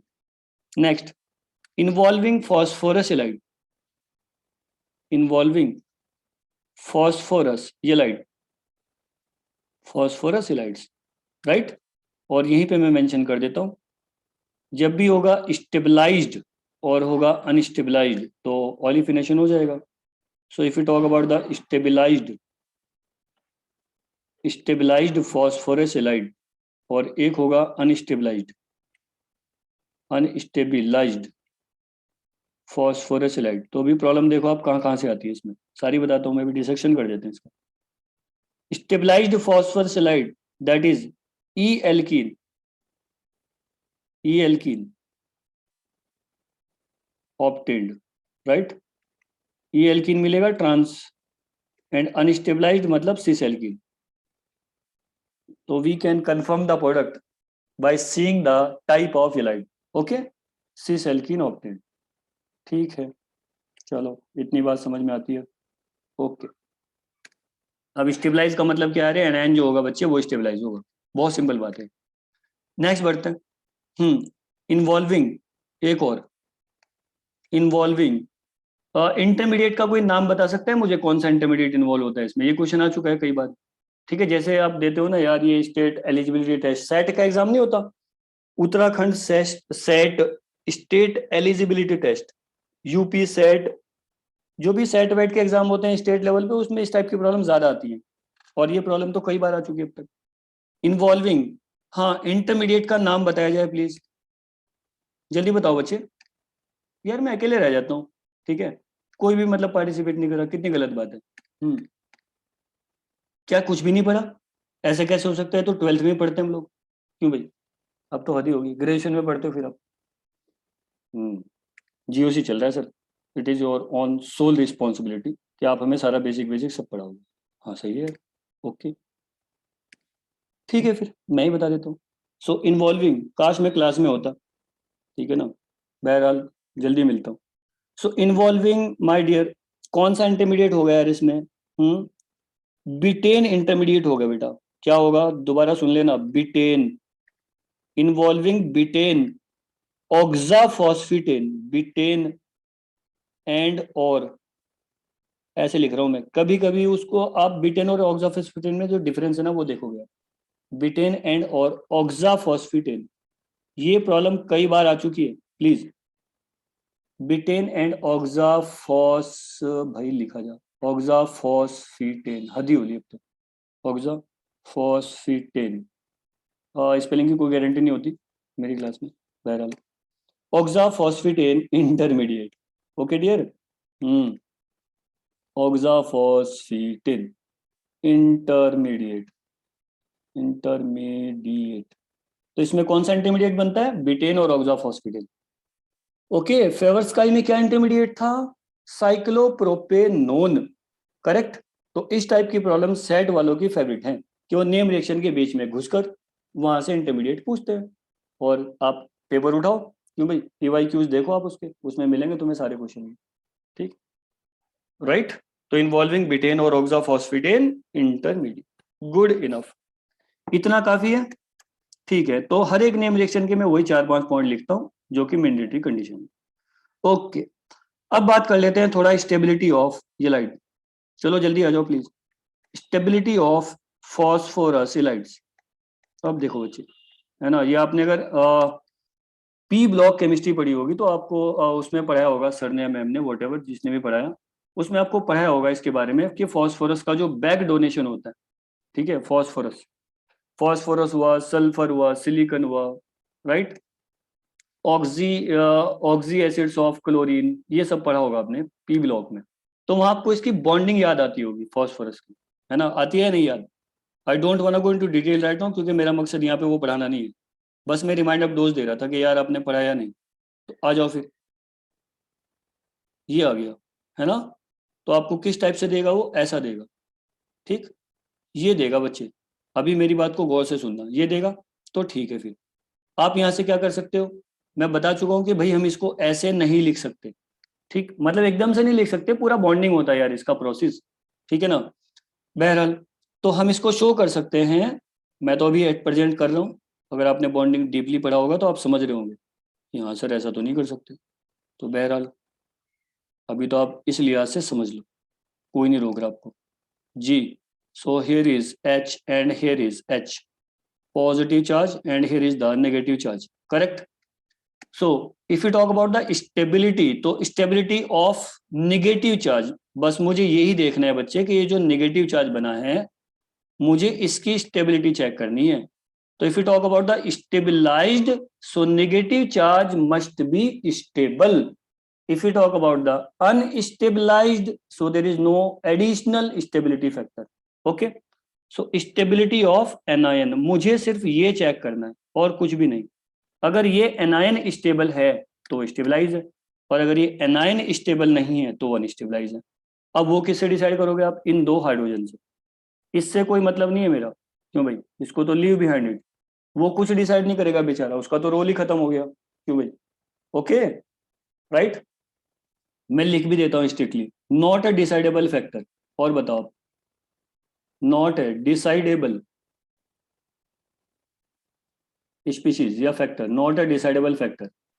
Phosphorus यहाँ पे डिसाइडेबल फैक्टर है ही नहीं. स्टेबिलिटी के लिए ये डिसाइडेबल फैक्टर नहीं है. कौन है? हाइड्रोजन. चलो, जैसे मैंने यहाँ बोला, ठीक है, मैंने यहाँ पे बोल दिया, तो इसका नाम क्या हुआ? जल्दी बताओ मुझे. ये फॉस्फोरस एलाइड है, beyond any doubt, beyond any question, but ये अनस्टेबलाइज है. अनस्टेबिलाइज्ड, क्योंकि स्टेबिलिटी के लिए कोई भी ऐसा फैक्टर यहाँ पे इन्वॉल्व नहीं है कार्बन पे जो उसको स्टेबिलिटी प्रोवाइड कराए. सिंपल है यार वो एकदम. So if you talk about stabilised, so let us see. आपने एक स्पीशीज ली है phosphorus, this one is the PH, this one is the PH, and this one is the PH. Okay बच्चे, आ जाते हैं. ये मैंने यहाँ पे ले लिया है पॉजिटिव चार्ज, और यहाँ पे लिया है नेगेटिव चार्ज. बिल्कुल सही बात है. और इस बार मैंने यहाँ पे चिपका दिया बेटा एक इलेक्ट्रॉन विड्रॉइंग ग्रुप, और कहानी खत्म कर दी है. लो भाई. Now, if any kind of electron withdrawing group attached at the carbon, the species ultimately obtained is stabilized. Correct? So electron withdrawing group आपको बताइए कि जो कार्बन आयन को स्टेबिलिटी प्रोवाइड कराता है. कैसे भाई? Via conjugation, parking of negative charge. ठीक है, good enough. So we can decide the stability of phosphorus halide by seeing the species. Very simple. If electron withdrawing group is directly attached with the carbon, right, the halide species is known as stabilized, and if not, then unstabilized. ठीक है, इससे ज्यादा easy क्या हो सकता है यार, आप खुद बताओ मुझे.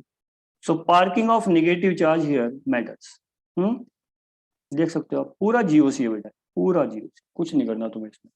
ठीक है ना, वही कंजुगेशन, इंडक्टिव इफेक्ट, सब वही तो है. देखने में डेंजर सा लगता है बस. Is that okay?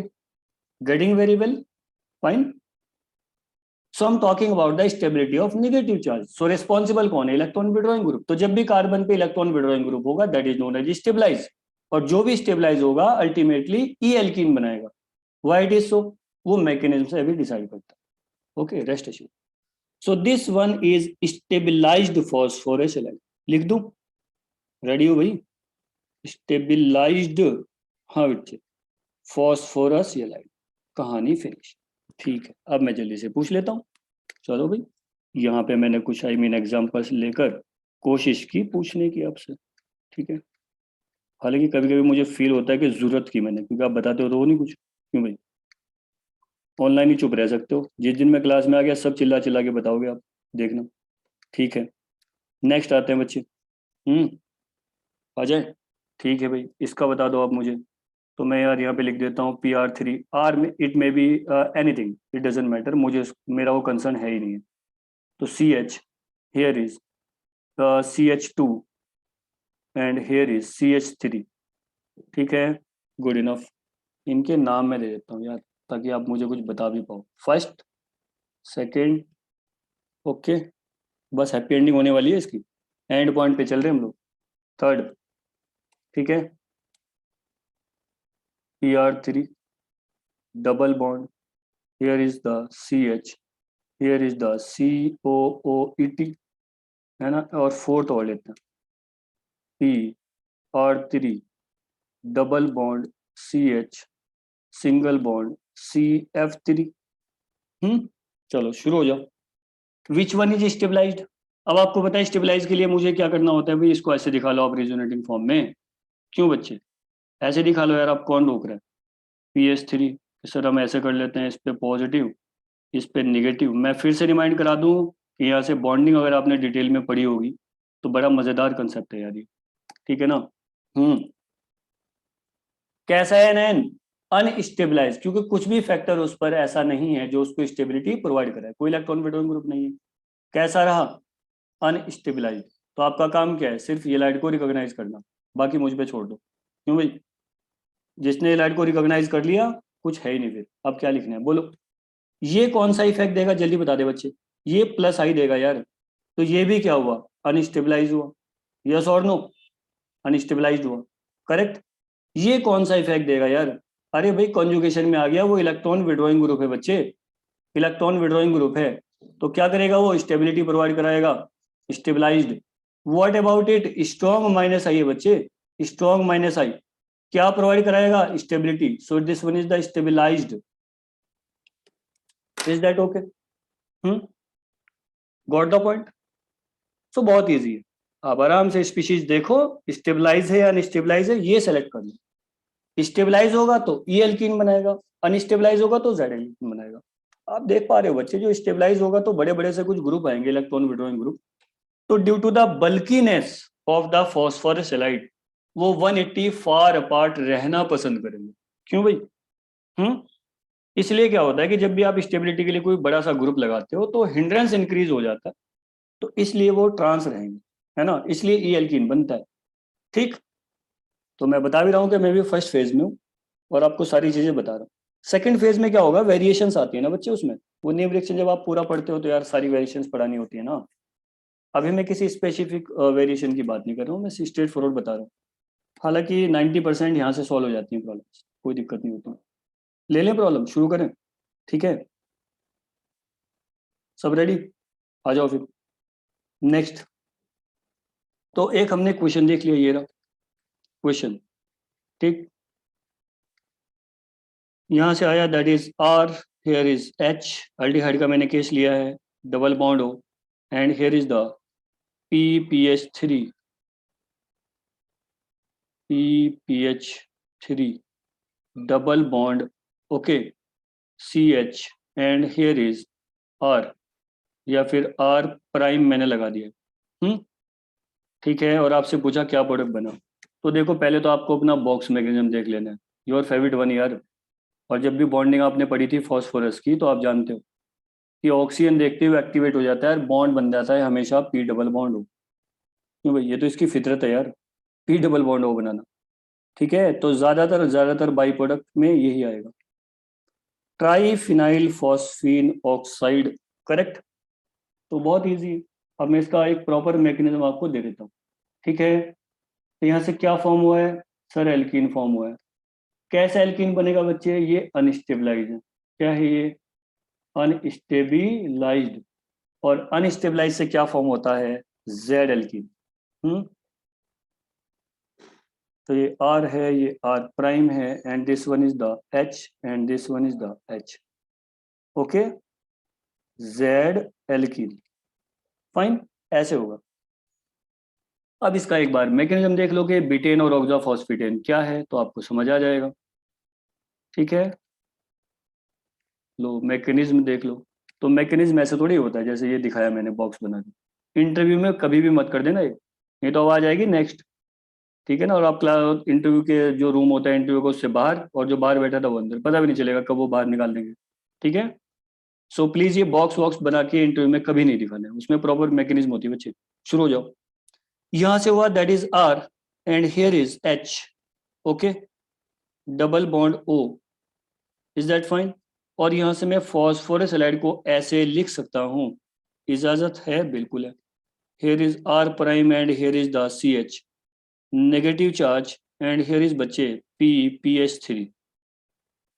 H three positive charge. Am I correct, बिल्कुल है। तो ये क्या था, ये सर इलेक्ट्रोफाइल था। और ये क्या है बच्चे, ये न्यूक्लियोफाइल है। कौन सा न्यूक्लियोफाइल है, अरे भाई कार्बन न्यूक्लियोफाइल है यार, और क्या है। तो कार्बन न्यूक्लियोफाइल होता है फॉस्फोरस, जितने भी एलाइड है वो सारे के सारे क्या हैं, कार्बन न्यूक्लियोफाइल है। ठीक, यस और नो, जितने भी ऑर्गेनोमेटेलिक रिएजेंट है वो सब क्या है, कार्बन न्यूक्लियोफाइल है, कार्बन बेस है। यस और नो, ओके। नाउ एनायन होगा तो अटैक करेगा, nucleophilic addition, correct my dear. क्या कर देगा वो, एडिशन कर देगा, nucleophilic addition. And now let's proceed next. Here is R H, here is O minus, am I correct. और ये अटैच हो गया, this one is the C H, and this one is the R prime, and here is P P H three. ये वो species है जिसके बारे में मैं डिस्कस कर रहा था, इसी का नाम है बच्चे बिटेन। क्या नाम है भाई इसका, बिटेन इंटरमीडिएट, इज दैट ओके। ये है वो बिटेन जो आपसे पूछता है कि भाई कौन सा इंटरमीडिएट इन्वॉल्व हुआ during the name reaction known as Wittig. Okay, so this one is the betaine intermediate. ठीक है, इसको बिटेन बोलते हैं। आगे बढ़ो। बिटेन है तो निगेटिव चार्ज क्या कर सकता है, फॉस्फोरस पे अटैक। जल्दी बताओ जल्दी बताओ। ठीक है ना, कर लिया अटैक फॉस्फोरस पे, तो क्या हो जाएगा फिर, वो साइक्लाइजेशन हो जाएगा। तो आपको पता है कि जो 4 मेंबर रिंग होता है ऐसा कुछ, क्या नाम देते हो आप इसका, क्यों भाई, अरे बोलो यार। एक होता है ऑक्सीटेन, एक होता है ऑक्सीरेन। ये ऑक्सीटेन है, अगर आपने हेट्रोसाइक्लिक पढ़ा हो तो। क्या है ये, ऑक्सीटेन। और 3 मेंबर रिंग क्या होता है, ऑक्सीरेन होता है। यस और नो यार, 100 नंबर का पेपर है वो, क्यों भाई, जो कि पूरा वेस्ट है। मैं उसको 2 से 4 नंबर मानता हूँ जेआरएफ में। ठीक, अरे मास्टर हम टॉकिंग अबाउट यार, मैंने भी तो मास्टर किया था भाई, आपने भी मास्टर किया, सारे मास्टर हो आप।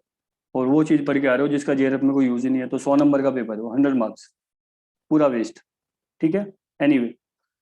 सो अब जैसे ही हो जाएगा साइक्लाइजेशन, तो एक चीज बन जाएगी यहाँ पे, that is R, here is H, and here is the O, and here is my dear P P H three. बस, तो जिसको ये मैकेनिज्म आता था उसका रिवीजन हो गया, जिसको नहीं आता था उसको समझ। बहुत सिंपल सी बात। The name of this particular intermediate is known as now oxa, oxa मतलब ऑक्सीजन, फॉस्फेटेन। बन गया ऑक्सा फॉस्फेटेन, सही है। बस, अब यही वो बॉक्स है जिसकी मुझे तलाश थी, बन गए। अभी आप देख पा रहे हो यहाँ पे, you can see here crystal clearly कि P double bond O unit बनी। ठीक है, तो मुझे इसको ब्रेक करना पड़ेगा बच्चे अकॉर्डिंगली। तो आप इसको ब्रेक कर लो, ये तो इंटरमीडिएट यार, 4 मेंबर रिंग है, वैसे भी स्टैंड रिंग होता है 4 मेंबर। ठीक है ना, गुड इनफ। तो क्या कर लोगे आप, इसको ब्रेक कर दोगे। करो करो करो, ब्रेक कर दोगे इन दिस फैशन। ये यहाँ आया और ये यहाँ आया, फिनिश, बन गया। क्या चीज बनी है, P double bond O, here is the P H, that is the by product we are expecting, बन गया, प्लस, हाँ जी, एल्कीन बन गया।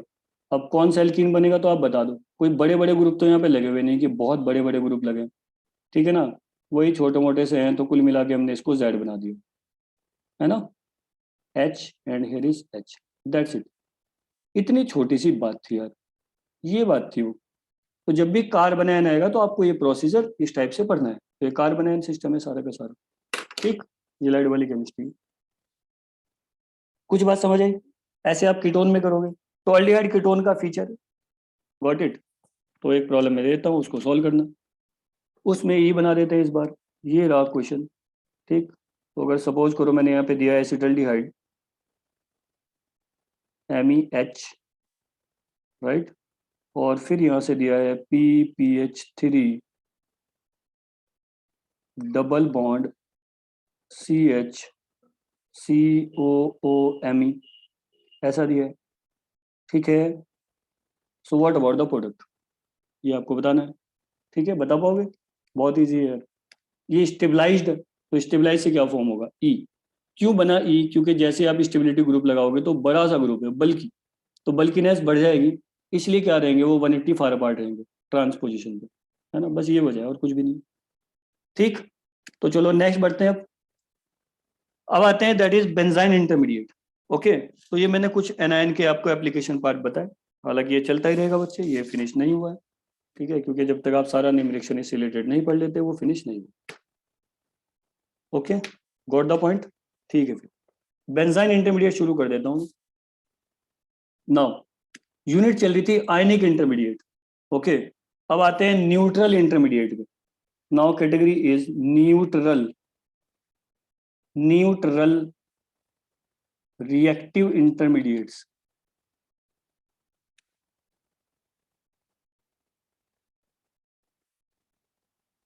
न्यूट्रल रिएक्टिव इंटरमीडिएट्स, नंबर 1 कौन है इसमें? सबसे पहले है बेंजाइन, बेंजाइन इंटरमीडिएट। तो बेंजाइन इंटरमीडिएट में आपको बेंजाइन मैकेनिज्म भी आना चाहिए, benzene intermediate, right, benzene intermediate है। दूसरा इसमें मैं यहाँ पे लूंगा दैट इज कार्बीन, ठीक है, यही दो ज्यादातर आप पढ़ लो। फिर आ जाएगा नाइट्रीन, ठीक है, तो बेंजीन कार्बीन, जिसको कार्बीन का पता है नाइट्रीन में कोई इशू है नहीं उसको, ठीक है, बहुत ईजी है नाइट्रीन। फोर्थ आ जाएगा फिर that is free radical, free radical, ये सब न्यूट्रल कैटेगरी में आ जाएंगे, है ना। और फिर एक और स्पेशल क्लास है ये लाइट, जो मैं ऊपर बता चुका हूँ पहले, ठीक है, मैंने 3 क्लास बनाई थी। पहला था आयनिक, दूसरा था यस प्लीज न्यूट्रल, और तीसरा था special category that is just like the ylides. Okay, तो बेंजाइन और कार्बीन यहाँ पे आप इनका डिटेल ले लो, ठीक है। फ्री रेडिकल तो सिंपल ही है, फ्री रेडिकल में कुछ नहीं करना, तुम्हें हेल्पर कोड लगा देना है, खत्म हो गया। जहाँ भी हेल्पर में से कुछ नजर आएगा फ्री रेडिकल मैकेनिज्म हो जाएगा। और फ्री रेडिकल मैकेनिज्म के 3 पोर्शन होते हैं, आपको बताइए, 3 स्टेप प्रोसेस होता है, initiation, propagation and termination. Got the point. तो 2 ही यहाँ पे इंटरमीडिएट है जिन पे हम ज्यादा फोकस करने वाले हैं। पहला है बेंजाइन, चलो स्टार्ट करो। बेंजाइन इंटरमीडिएट, रेडी, यहां से मैंने शुरुआत कर दी है, बेंजाइन इंटरमीडिएट। तो ठीक है, फिर जो इसका मैकेनिज्म होगा, सबसे पहले बेंजाइन इंटरमीडिएट का एक और दूसरा नाम है एराइन, ऐसे भी आप बोलते हो ना यार, कोई कोई इसको एराइन भी बोलता है बच्चे, कंफ्यूज मत होना, एराइन इंटरमीडिएट, एराइन इंटरमीडिएट, करेक्ट। तो जो एराइन इंटरमीडिएट होता है उसका जो मैकेनिज्म है, मैकेनिज्म इन्वॉल्व, ये भी सीख लो आप।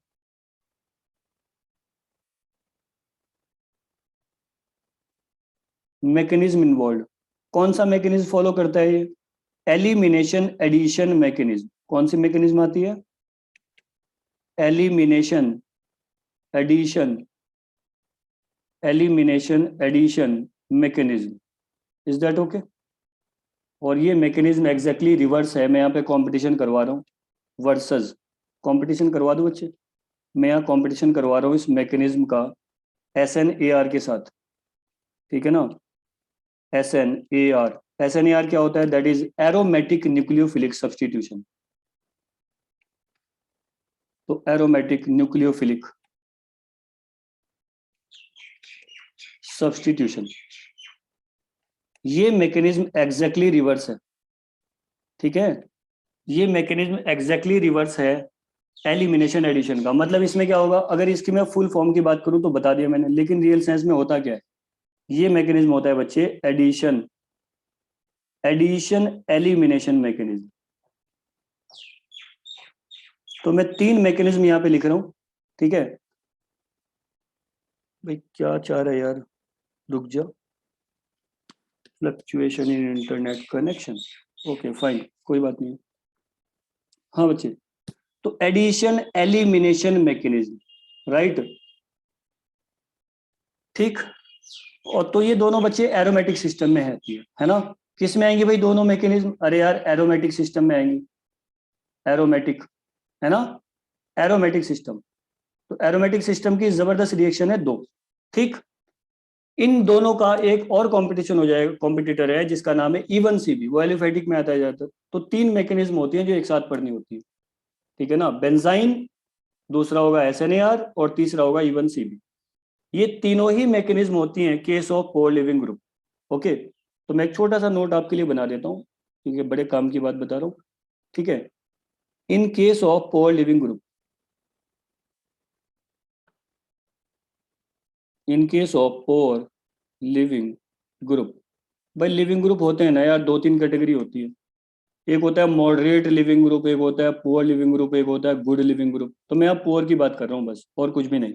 हाँ भाई बोलो, पुअर लिविंग ग्रुप कौन कौन से होंगे, जैसे कि हाइड्रोक्साइड, वो कोई बहुत अच्छा लिविंग ग्रुप नहीं होता, पुअर होता है। उसके बाद आ जाएगा दैट इज अल्कोक्साइड, ये भी बहुत अच्छा लिविंग ग्रुप नहीं है, पुअर है। ओके, फिर आ जाएगा फ्लोराइड, ये भी कोई बहुत अच्छा लिविंग ग्रुप नहीं है। तो पुअर लिविंग ग्रुप की कैटेगरी में 3 आते हैं। ये 3 लिविंग ग्रुप देखते ही डिसाइड कर लेना बच्चे, राइट, कि सिस्टम एलिफेटिक है या एरोमेटिक है। अगर एलिफेटिक हुआ तो क्या करोगे, और अगर एरोमेटिक हुआ तो बस फिर मजे आ जाना। अब तो एलिफेटिक हुआ तो E1 CB ढूंढ लेना, उसमें E1 CB ढूंढना क्या है, करवाना है। E1 CB मैकेनिज्म होगा बच्चे, ठीक है, हम करवाएंगे, जैसे कि एल्डोल कंडेंसेशन है ना, बेस कैटालाइट, E1 CB। और अगर एरोमेटिक होगा तो 2 ही मैकेनिज्म हो सकती है उसमें प्रॉपरली। पहला होगा बेंजाइन मैकेनिज्म, बेंजाइन मैकेनिज्म, ठीक है। तो इस बात को नोट डाउन कर लो, बड़े काम की बात है, नहीं तो ढूंढते रह जाते हो कि भाई कौन सा मैकेनिज्म करना है, क्या है ये। बेंजाइन है और दूसरा मैकेनिज्म है SNAR। Okay, SNAR, correct. तो ये 3 मैकेनिज्म है जो पोर लिविंग ग्रुप का केस। गुड इनफ, ठीक है, वापस आते हैं बेंजाइन इंटरमीडिएट पे। We are talking about here benzyne intermediate. तो आ जाओ जल्दी से, ठीक है बच्चे। तो नंबर 1 मैंने ये शुरू कर दिया है बेंजाइन, बेंजाइन इंटरमीडिएट। चलो स्टार्ट किया, कल जरा इसकी और डिटेल लेकर आओ, ठीक है। आप कुछ पूछो मुझसे, कुछ बताओ यार, क्योंकि ना मुझसे कुछ पूछते हो ना बताते हो, क्या यार, कुछ कंपटीशन चलाओ। हम्म, चलो भाई, बेंजाइन कैसा दिखता है सर, ऐसा दिखता है। तो ये रहा benzene intermediate, your favourite one. Aromaticity की सारी प्रॉब्लम रिजॉल्व होगी जितनी दी थी, क्यों भाई, ये बेंजाइन इंटरमीडिएट है, नंबर 1, ठीक है। अब इसमें क्या कर सकते हो आप, क्यों भाई, कैसे शो कर सकते हो इसको, मैं इसको इस टाइप से शो कर सकता हूँ। मैं ऐसे कैसे यार, यूं दिखाऊंगा मैं इसको, ठीक है। मैं इसको बच्चे ऐसे शो कर सकता हूँ, यूं। मेरा फेवरेट तो यही है, और पूरी जितनी भी मैकेनिस्टिक पोर्शन है इसका वो सारा मैं ऐसे ही समझा दूंगा आपको। ईजी है, बहुत ईजी है, लेकिन उसके लिए बस क्लास अटेंड करनी पड़ेगी और कुछ नहीं करना तुम्हें। हम्म, ऐसे भी हो सकता है, डजेंट मैटर। ये सिस्टम आ गया ऐसा ऐसा, राइट, यहाँ प्लस और यहाँ माइनस। हम्म, करेक्ट, ये थर्ड हो गया, ये सिस्टम है। ओके, करेक्ट, ठीक है, वेरी नाइस। तो इसमें 2 से 3 पॉइंट आपको याद रखने। पहला होगा बेटा लेबलिंग। क्या होगा भाई, लेबलिंग इफेक्ट। मतलब वो आपसे, आपको स्टार बनाकर, स्टार बना देगा कहीं पर और कंफ्यूज करेगा कि चल बता अब कहाँ पे गया स्टार, है ना। तो आप घूमते फिरोगे यार कि ये क्या चल रहा है सर, स्टार बना देगा ना। फिर आपसे पूछेगा वो सीने, क्या पूछेगा बेटा, सीने सब्सटीट्यूशन। क्या पूछ लेगा भाई, सीने सब्सटीट्यूशन, ठीक है। और फिर आपसे क्या पूछेगा बच्चे, फिर आपसे पूछेगा बता बच्चे इप्सो सब्स्टिट्यूशन क्या चीज है। तो सिने सब्स्टिट्यूशन, इप्सो सब्स्टिट्यूशन, और ये तो सबको पता ही है according to your own previous knowledge, ortho, meta and para. जल्दी बताओ बेटा, जल्दी। Ortho, meta, para substitution, correct. तो कितनी पोजीशंस होंगी? 5 होंगी, 5 पोजीशंस होंगी बच्चे, ठीक है। अगर कोई ऐसा स्टूडेंट है जिसको एक भी नहीं पता तो उसको पता चल जाएगी यहाँ पे। हालांकि ऑर्थो, मेटा, पैरा तो सब करते रहते हो यार आप, मैं डिनाई थोड़ी कर रहा हूँ कि सर ये ऑर्थो है, सर ये मेटा है, सर ये पैरा है, मैं कब डिनाई कर रहा हूँ। फिर आ जाएगा बच्चे सर ये सीने हैं, और फिर सर ये इप्सो है। तो जब भी बेंजीन रिंग आ गया समझ लेना बेटा ये 5 पोजीशंस मैंने बताई हैं, यहां से वो प्रॉब्लम आपसे पूछेगा। इट इज क्वाइट सिंपल यार, कुछ भी नहीं करना तुम्हें, ठीक। तो ये 5 पोजीशंस मुझे यहाँ पे क्रिस्टल क्लियर करनी है। चलो लेट्स बिगिन। बहुत बढ़िया बात है, good enough. Now here is the benzene. Okay, benzene consisting one outside double bond. Okay, due to this outside double bond there is a strain in the system, right? ये यहाँ से जो outside double bond नजर आ रहा है आपको, है ना, that is the bone of contention. झगड़े की जड़ यही है, समझ पा रहे हो मेरी बात? That is the bone of contention, ठीक है। अब आप मुझे बताओ एरोमेटिक जो बेंजाइन है उसके बारे में एक स्टेटमेंट बड़ा फेमस है, चलो मैं बोलता हूँ, आप सुनो आराम से। Benzyne is aromatic due to the 6 pi sextet cloud inside the ring. हाँ चलो, अरे बच्चे क्या आना जाना लगाया हुआ है। हाँ ओके, हाँ यस माय डियर, स्टेटमेंट है, बोलूं? ठीक है। Benzyne is aromatic due to the involvement of 6 pi sextet inside the ring. कोई दिक्कत नहीं है, वो एरोमेटिक है, but it is unstable, due to the presence of an unusual pi bond outside the ring. Okay, मैंने statement बोला, समझ आया कुछ? क्यों भाई? तो मैं लिख देता हूँ, चलो कुछ लिख भी देता हूँ आपके लिए, है ना। ओके, नॉट, हाँ बेटा, not a true pi bond, ये ट्रू पाई बॉन्ड है ही नहीं, ठीक है बच्चे। That is it is a pseudo pi bond, ठीक है। It is a pseudo, PSEUO, pseudo. अरे यार chemical kinetics, pseudo first order, pseudo मतलब फॉल्स, क्यों भाई? It is a pseudo pi bond, is that fine? ये स्यूडो पाई बॉन्ड है। और क्या लिखना है इसमें? चलो भाई शुरू हो जाओ। एक्सटर्नल पाई बॉन्ड, क्या लिख रहा हूं मैं इसको? External pi bond. तो एक बार पढ़ लो, लाइफ टाइम मेंबरशिप, ठीक। और पढ़ने के बाद जितना एप्लीकेशन पार्ट में बता रहा हूँ वो सारा कंप्लीट करना है आपको, ठीक है। राइट, एक्सटर्नल पाई बॉन्ड, ठीक है बच्चे। उसी को मैं बोल सकता हूँ unusual pi bond, correct. External pi bond, unusual pi bond, हाँ बच्चे, which does not involve, which does not involve in the 6 pi sextate, does not involve in the 6 pi sextate। सही है भाई, मैंडेटरी कंडीशन होती है ना aromaticity के लिए, 6 pi sextate। Okay, 6 pi sextate of the benzene ring, is that fine? बिल्कुल सही है, correct. That's why it is aromatic,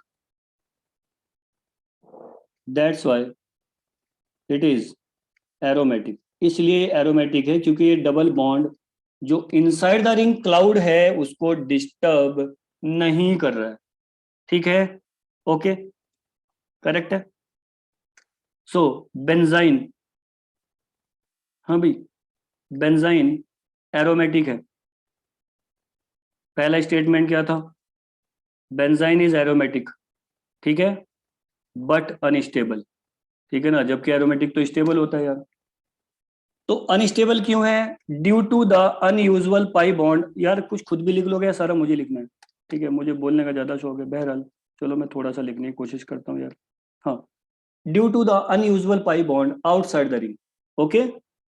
so outside double bond creates strain inside the ring, इतना लिख देता हूँ। Outside double bond, outside double bond creates strain, tension दे रहा है वो रिंग को, creates strain inside the ring, right. उस स्ट्रेन की वजह से डिस्टरबेंस हो रही है एरोमेटिक करेक्टर को, ठीक है ना। ओके, तो एरोमेटिक क्यों है? Due to the 6 pi sextet, due to the 6 pi electron sextet inside the ring, inside the ring. तो अपना हकल वकल सारा फॉलो हो रहा है, उसमें कोई दिक्कत नहीं, ठीक है। पहली बात समझ में आ गई है? Is that okay? Good enough, ठीक है। बस फिर तो अब इस पाई बॉन्ड को मैंने क्या किया हुआ है, इस पाई बॉन्ड को मैंने आई मीन लिख लिया है according to my own convenience, ठीक है। मैं लिख चुका हूँ इसको प्लस और माइनस, ठीक है ना। और सबसे बेस्ट तरीका यही है इसका पढ़ने का, मेरे अकॉर्डिंग। आप इससे अच्छा ढूंढ सकते हो या कर सकते हो what ever, but I am talking about my self, ठीक है ना। तो नेक्स्ट आते हैं MOP, methods of preparation, right. Methods of preparation of benzene intermediate, methods of preparation of benzyne intermediate। तो मेरे पास तो more than a dozen methods हैं, ठीक है। लेकिन मैं यहाँ पे फिर भी कुछ स्पेशल टाइप बता देता हूँ। बहुत सारे बच्चे, बहुत सारे होते हैं, तो सबकी जरूरत नहीं पड़ती। आप यहाँ पे जितने मैं बता रहा हूँ काफ़ी है। जैसे पहला मैंने लिया है नंबर 1, हाँ भाई, नंबर 1 मैंने लिया है halo benzene, correct. Halo benzene I am considering here, halo benzene, this one is the halo, okay. Fluoro, chloro, bromo, iodo, what. हाँ भाई, शुरू हो जाओ। यहाँ से क्या होगा, एनी स्ट्रॉन्ग बेस, जो भी आपका मन करे, एनी स्ट्रॉन्ग बेस। हालांकि ज्यादातर आप लेते हो sodamide, okay. So you have to opt out the sodamide in usual conditions, but you can use any strong base, it doesn't matter, any strong base, correct। it may be sodamide or potassium tertiary butoxide, whatever। so any strong base in presence of that is liquid ammonia, okay, liquid ammonia, fine, okay। तो यहाँ पे मैंने फिर भी दे दिया है कि NaNH2 sodamide, right my dear, और पोटेशियम टर्शरी ब्यूटॉक्साइड, करेक्ट। और it may be Li, lithium diethyl amide, alright, ET twice, ये भी आता है कई बार, ठीक है ना। और even alkali, alkali hydrides NaH, क्यों भाई, NaH, ETC, इसमें से जो आपका मन करे आप ले लो, मुझे कोई ऑब्जेक्शन नहीं है, ठीक है। और अल्टीमेटली क्या फॉर्म हो जाएगा, बेंजाइन। अब इनका आपको मैकेनिज्म ड्रॉ करना है ना। एक दो का कर लो, ज्यादा नहीं, ज्यादा जरूरत नहीं है आपको कि भाई सबका ही करना है। आप डिसाइड कर लो किसका करना है ना। जो आपको आता है क्यों करना है उसको छोड़ दो, ठीक है। सेकंड, तो सेकंड है जस्ट लाइक दिस, ओके, ये तो सिंपल है।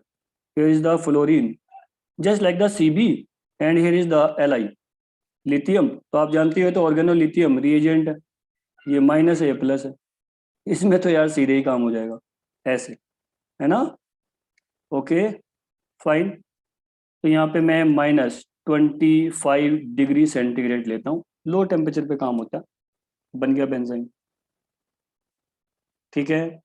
चलो भाई बेंजाइन बना, जो ऊपर बन रखा वो नीचे बना। चलो आगे बढ़ते हैं। थर्ड, तो सारे सिंपल ही तो हैं। अब आप मैग्नीशियम ले लो, क्या फर्क पड़ता है, ज्यादातर यही करते रहोगे आप, है ना। यहाँ मैग्नीशियम ले लो इस बार, MgBr, तो ऑर्गेनोमेटालिक है वो, बिल्कुल सिमिलर बात है।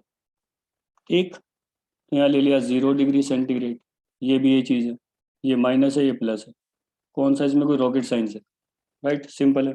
आगे बढ़ते हैं। फोर्थ, फोर्थ पे मैं आ जाता हूँ कि मैंने यहाँ पे 2 हेलाइड ले लिए, just like the yes please xylene system, उसमें मिथाइल लेते हो आप, ठीक है। मैं यहाँ हेलाइड ले रहा हूँ, ओके। सपोज करो बच्चे, मैंने यहाँ हेलोजन नंबर 1 और यहाँ हेलोजन नंबर 2, 2 हेलोजन लिए हुए हैं। तो यहाँ मैं मैग्नीशियम ले लेता हूँ, मैग्नीशियम क्या कर लेगा, Mg X1 X2 बाहर निकल जाएगा, क्यों भाई, अल्टीमेटली बन जाएगा बेंजाइन, सही है। और बढ़ो आगे, कुछ स्पेशल सा लेते हैं। हाँ ये लेते हैं, हाँ ये वाला ले लेते हैं, मतलब इन्वॉल्विंग नाइट्रोजन, ऐसा। इसको देखो आप, nitrogen and here is the sulphur, double bond O, and here is the double bond O, correct, and here is the double bond N। ऐसा कुछ एक फनी सा स्पीशीज लिया, ये रहा, ठीक। और 0 डिग्री सेंटीग्रेड पे heat, I mean 0 degree centigrade लिया हुआ है, ठीक है। और फिर बोलो कि क्या बना, बेंजाइन बनेगा यहाँ से, ठीक। क्या क्या एलिमिनेट हो जाएगा, कोई बता सकता है प्लीज? सिंपल बात है यार, वो एकदम सिंपल। शुरू करें? अरे भाई आपको नजर आ रहा होगा N डबल बॉन्ड है, इसको ट्रिपल बना दो यार, SO2 गैस बना के उड़ा दो, क्यों भाई, और N2 गैस बना के उड़ा दो यार, हो गया। चलो आ जाओ, ये यहाँ पे ऐसे गया, ये बच्चे इस टाइप से यहाँ गया, और ये यहाँ पर सल्फर के ऊपर आके टिक गया। So minus SO2 gas, correct, minus N2 gas. तो इस टाइप की भी आपको स्पीशीज नजर आएंगी कभी कभी, है ना, बेंजाइन बनाने के लिए। तो बेंजाइन बनाने में कोई रॉकेट साइंस नहीं है, बहुत इजी है। 6, ओके। क्या हुआ भाई, अच्छा चलो यार ठीक है, एक और दे देता हूँ मैं, ठीक है बच्चे। इस बार ले लेते हैं हम TMS। TMS जानते हो ना, ट्राई मिथाइल सिलाइल, यस और नो, नाम सुना है ना, TMS बहुत फेमस है, प्रोटेक्टिंग ग्रुप में पढ़ते हो आप, TMS trimethyl silyl, okay. And here is the very good leaving group OTF triflate, fine, इसको करके लाना, ठीक। और यहां मैंने लिख दिया है TBAF, TBAF, इसकी भी फुल फॉर्म मुझे चाहिए, ठीक है ना, देख लोगे? नहीं, चलो फिर मैं लिख देता हूं, N टेट्राब्यूटाइल अमोनियम फ्लोराइड, ये होता है बच्चे को, ये ऐसे ही JRF में आ चुका है, TBAF लिख के दिया था उसने, ठीक है, राइट। चलो बच्चे 7 नंबर पे आ जाओ, बस इतना रोक देते हैं, बहुत है यार, बेंजाइन बना दिया यार, और क्या चाहिए। अब हमें इसका मैकेनिज्म स्टार्ट करना है लेबलिंग के साथ, ठीक। मैं स्टार लगा लगा के आपसे पूछूंगा प्रॉब्लम्स को। तो COOH, and here is the diazotisation, ठीक है, या HNO2 हीट कर दूं, HNO2 हीट, राइट, तो डाईएजोटाइजेशन हो जाएगा, NH2 का N2 बन जाएगा। तो यहाँ से क्या हो जाएगा, क्या क्या बाहर निकलेगा, जल्दी से बता दो प्लीज मुझे। माइनस N2 रिलीज होगा, और माइनस CO2, दोनों रिलीज हो जाएंगे, करेक्ट, डी कार्बोक्सिलेशन, राइट, बिल्कुल होगा डी कार्बोक्सिलेशन भी। Is that fine? And the name of this species is, अब इसका नेम बता दो यार मुझे चलते चलते, कम ऑन, नहीं तो आज फिर मैं देख लो बस छुट्टी बंद कर दूंगा सबकी। बताओ जल्दी name, name of 7th species, I am talking about this one, what about the name of this species, late me no. अरे बच्चे इतने सारे बैठे हो यार, आज था, हाँ चल, आयुष, दीपक, दीक्षा, हिमांशु, कमलेश, किरण, पूनम, साधना, साक्षी, सुखलाल, अरे भाई लाइन लगी पड़ी है यार, तो बताते क्यों नहीं बच्चे, नेम बताओ यार। Ortho amino benzoic acid sir. No यार, वो तो ठीक है, कोई भी बताएगा इसको, नहीं ऐसा देगा नहीं ना, वो नाम देता है ना यार, वो नाम देता है बच्चे आपको बहुत बार, ठीक है। एंथ्रानिलिक एसिड, अरे भाई क्या कर रहे हो यार, ये नाम देता है ना वो बार बार आपको, एंथ्रा कई बार दिखेगा आपको, एंथ्रानिलिक एसिड, प्लीज। तो कुछ यूजुअल से जो नेम होते हैं कॉमन शॉमन से, एक बार ध्यान रखा करो उनको, एंथ्रानिलिक एसिड, राइट। तो ठीक है, सिंपल था। अब बस इसका मैकेनिज्म मैं सिखाऊंगा आपको, electron donating group, withdrawing group, labelling effect, 3 effect के थ्रू मैं इसको मैकेनिज्म को फाइनल करूंगा, राइट। फिर आप प्रॉब्लम पूछ के देखो, कैसी भी प्रॉब्लम हो, ठीक, धुआं हो जाएगी वो। हालांकि मैं यहाँ पे पेरिसाइक्लिक, अगर आपने पढ़ लिया हो और आप इजाजत मुझे दे दो कि हाँ सर पेरिसाइक्लिक हमने पढ़ लिया है, तो फिर मैं पेरिसाइक्लिक की भी प्रॉब्लम दूंगा इसमें, ठीक है। हालांकि मास स्पेक्ट्रोमेट्री मैंने पढ़ाया था, उसकी तो मैं कराऊंगा आपको प्रॉब्लम, ठीक। तो आप देखोगे benzyne intermediate. All right then, so thank you so much for your kind attention, okay. चलें फिर, आप भी ऑफिस चलो, मैं भी चलता हूँ, और क्या, ठीक है। Okay, you, बच्चे? sir. चलो, मोस्ट वेलकम, फिर बाय बाय, टेक केयर।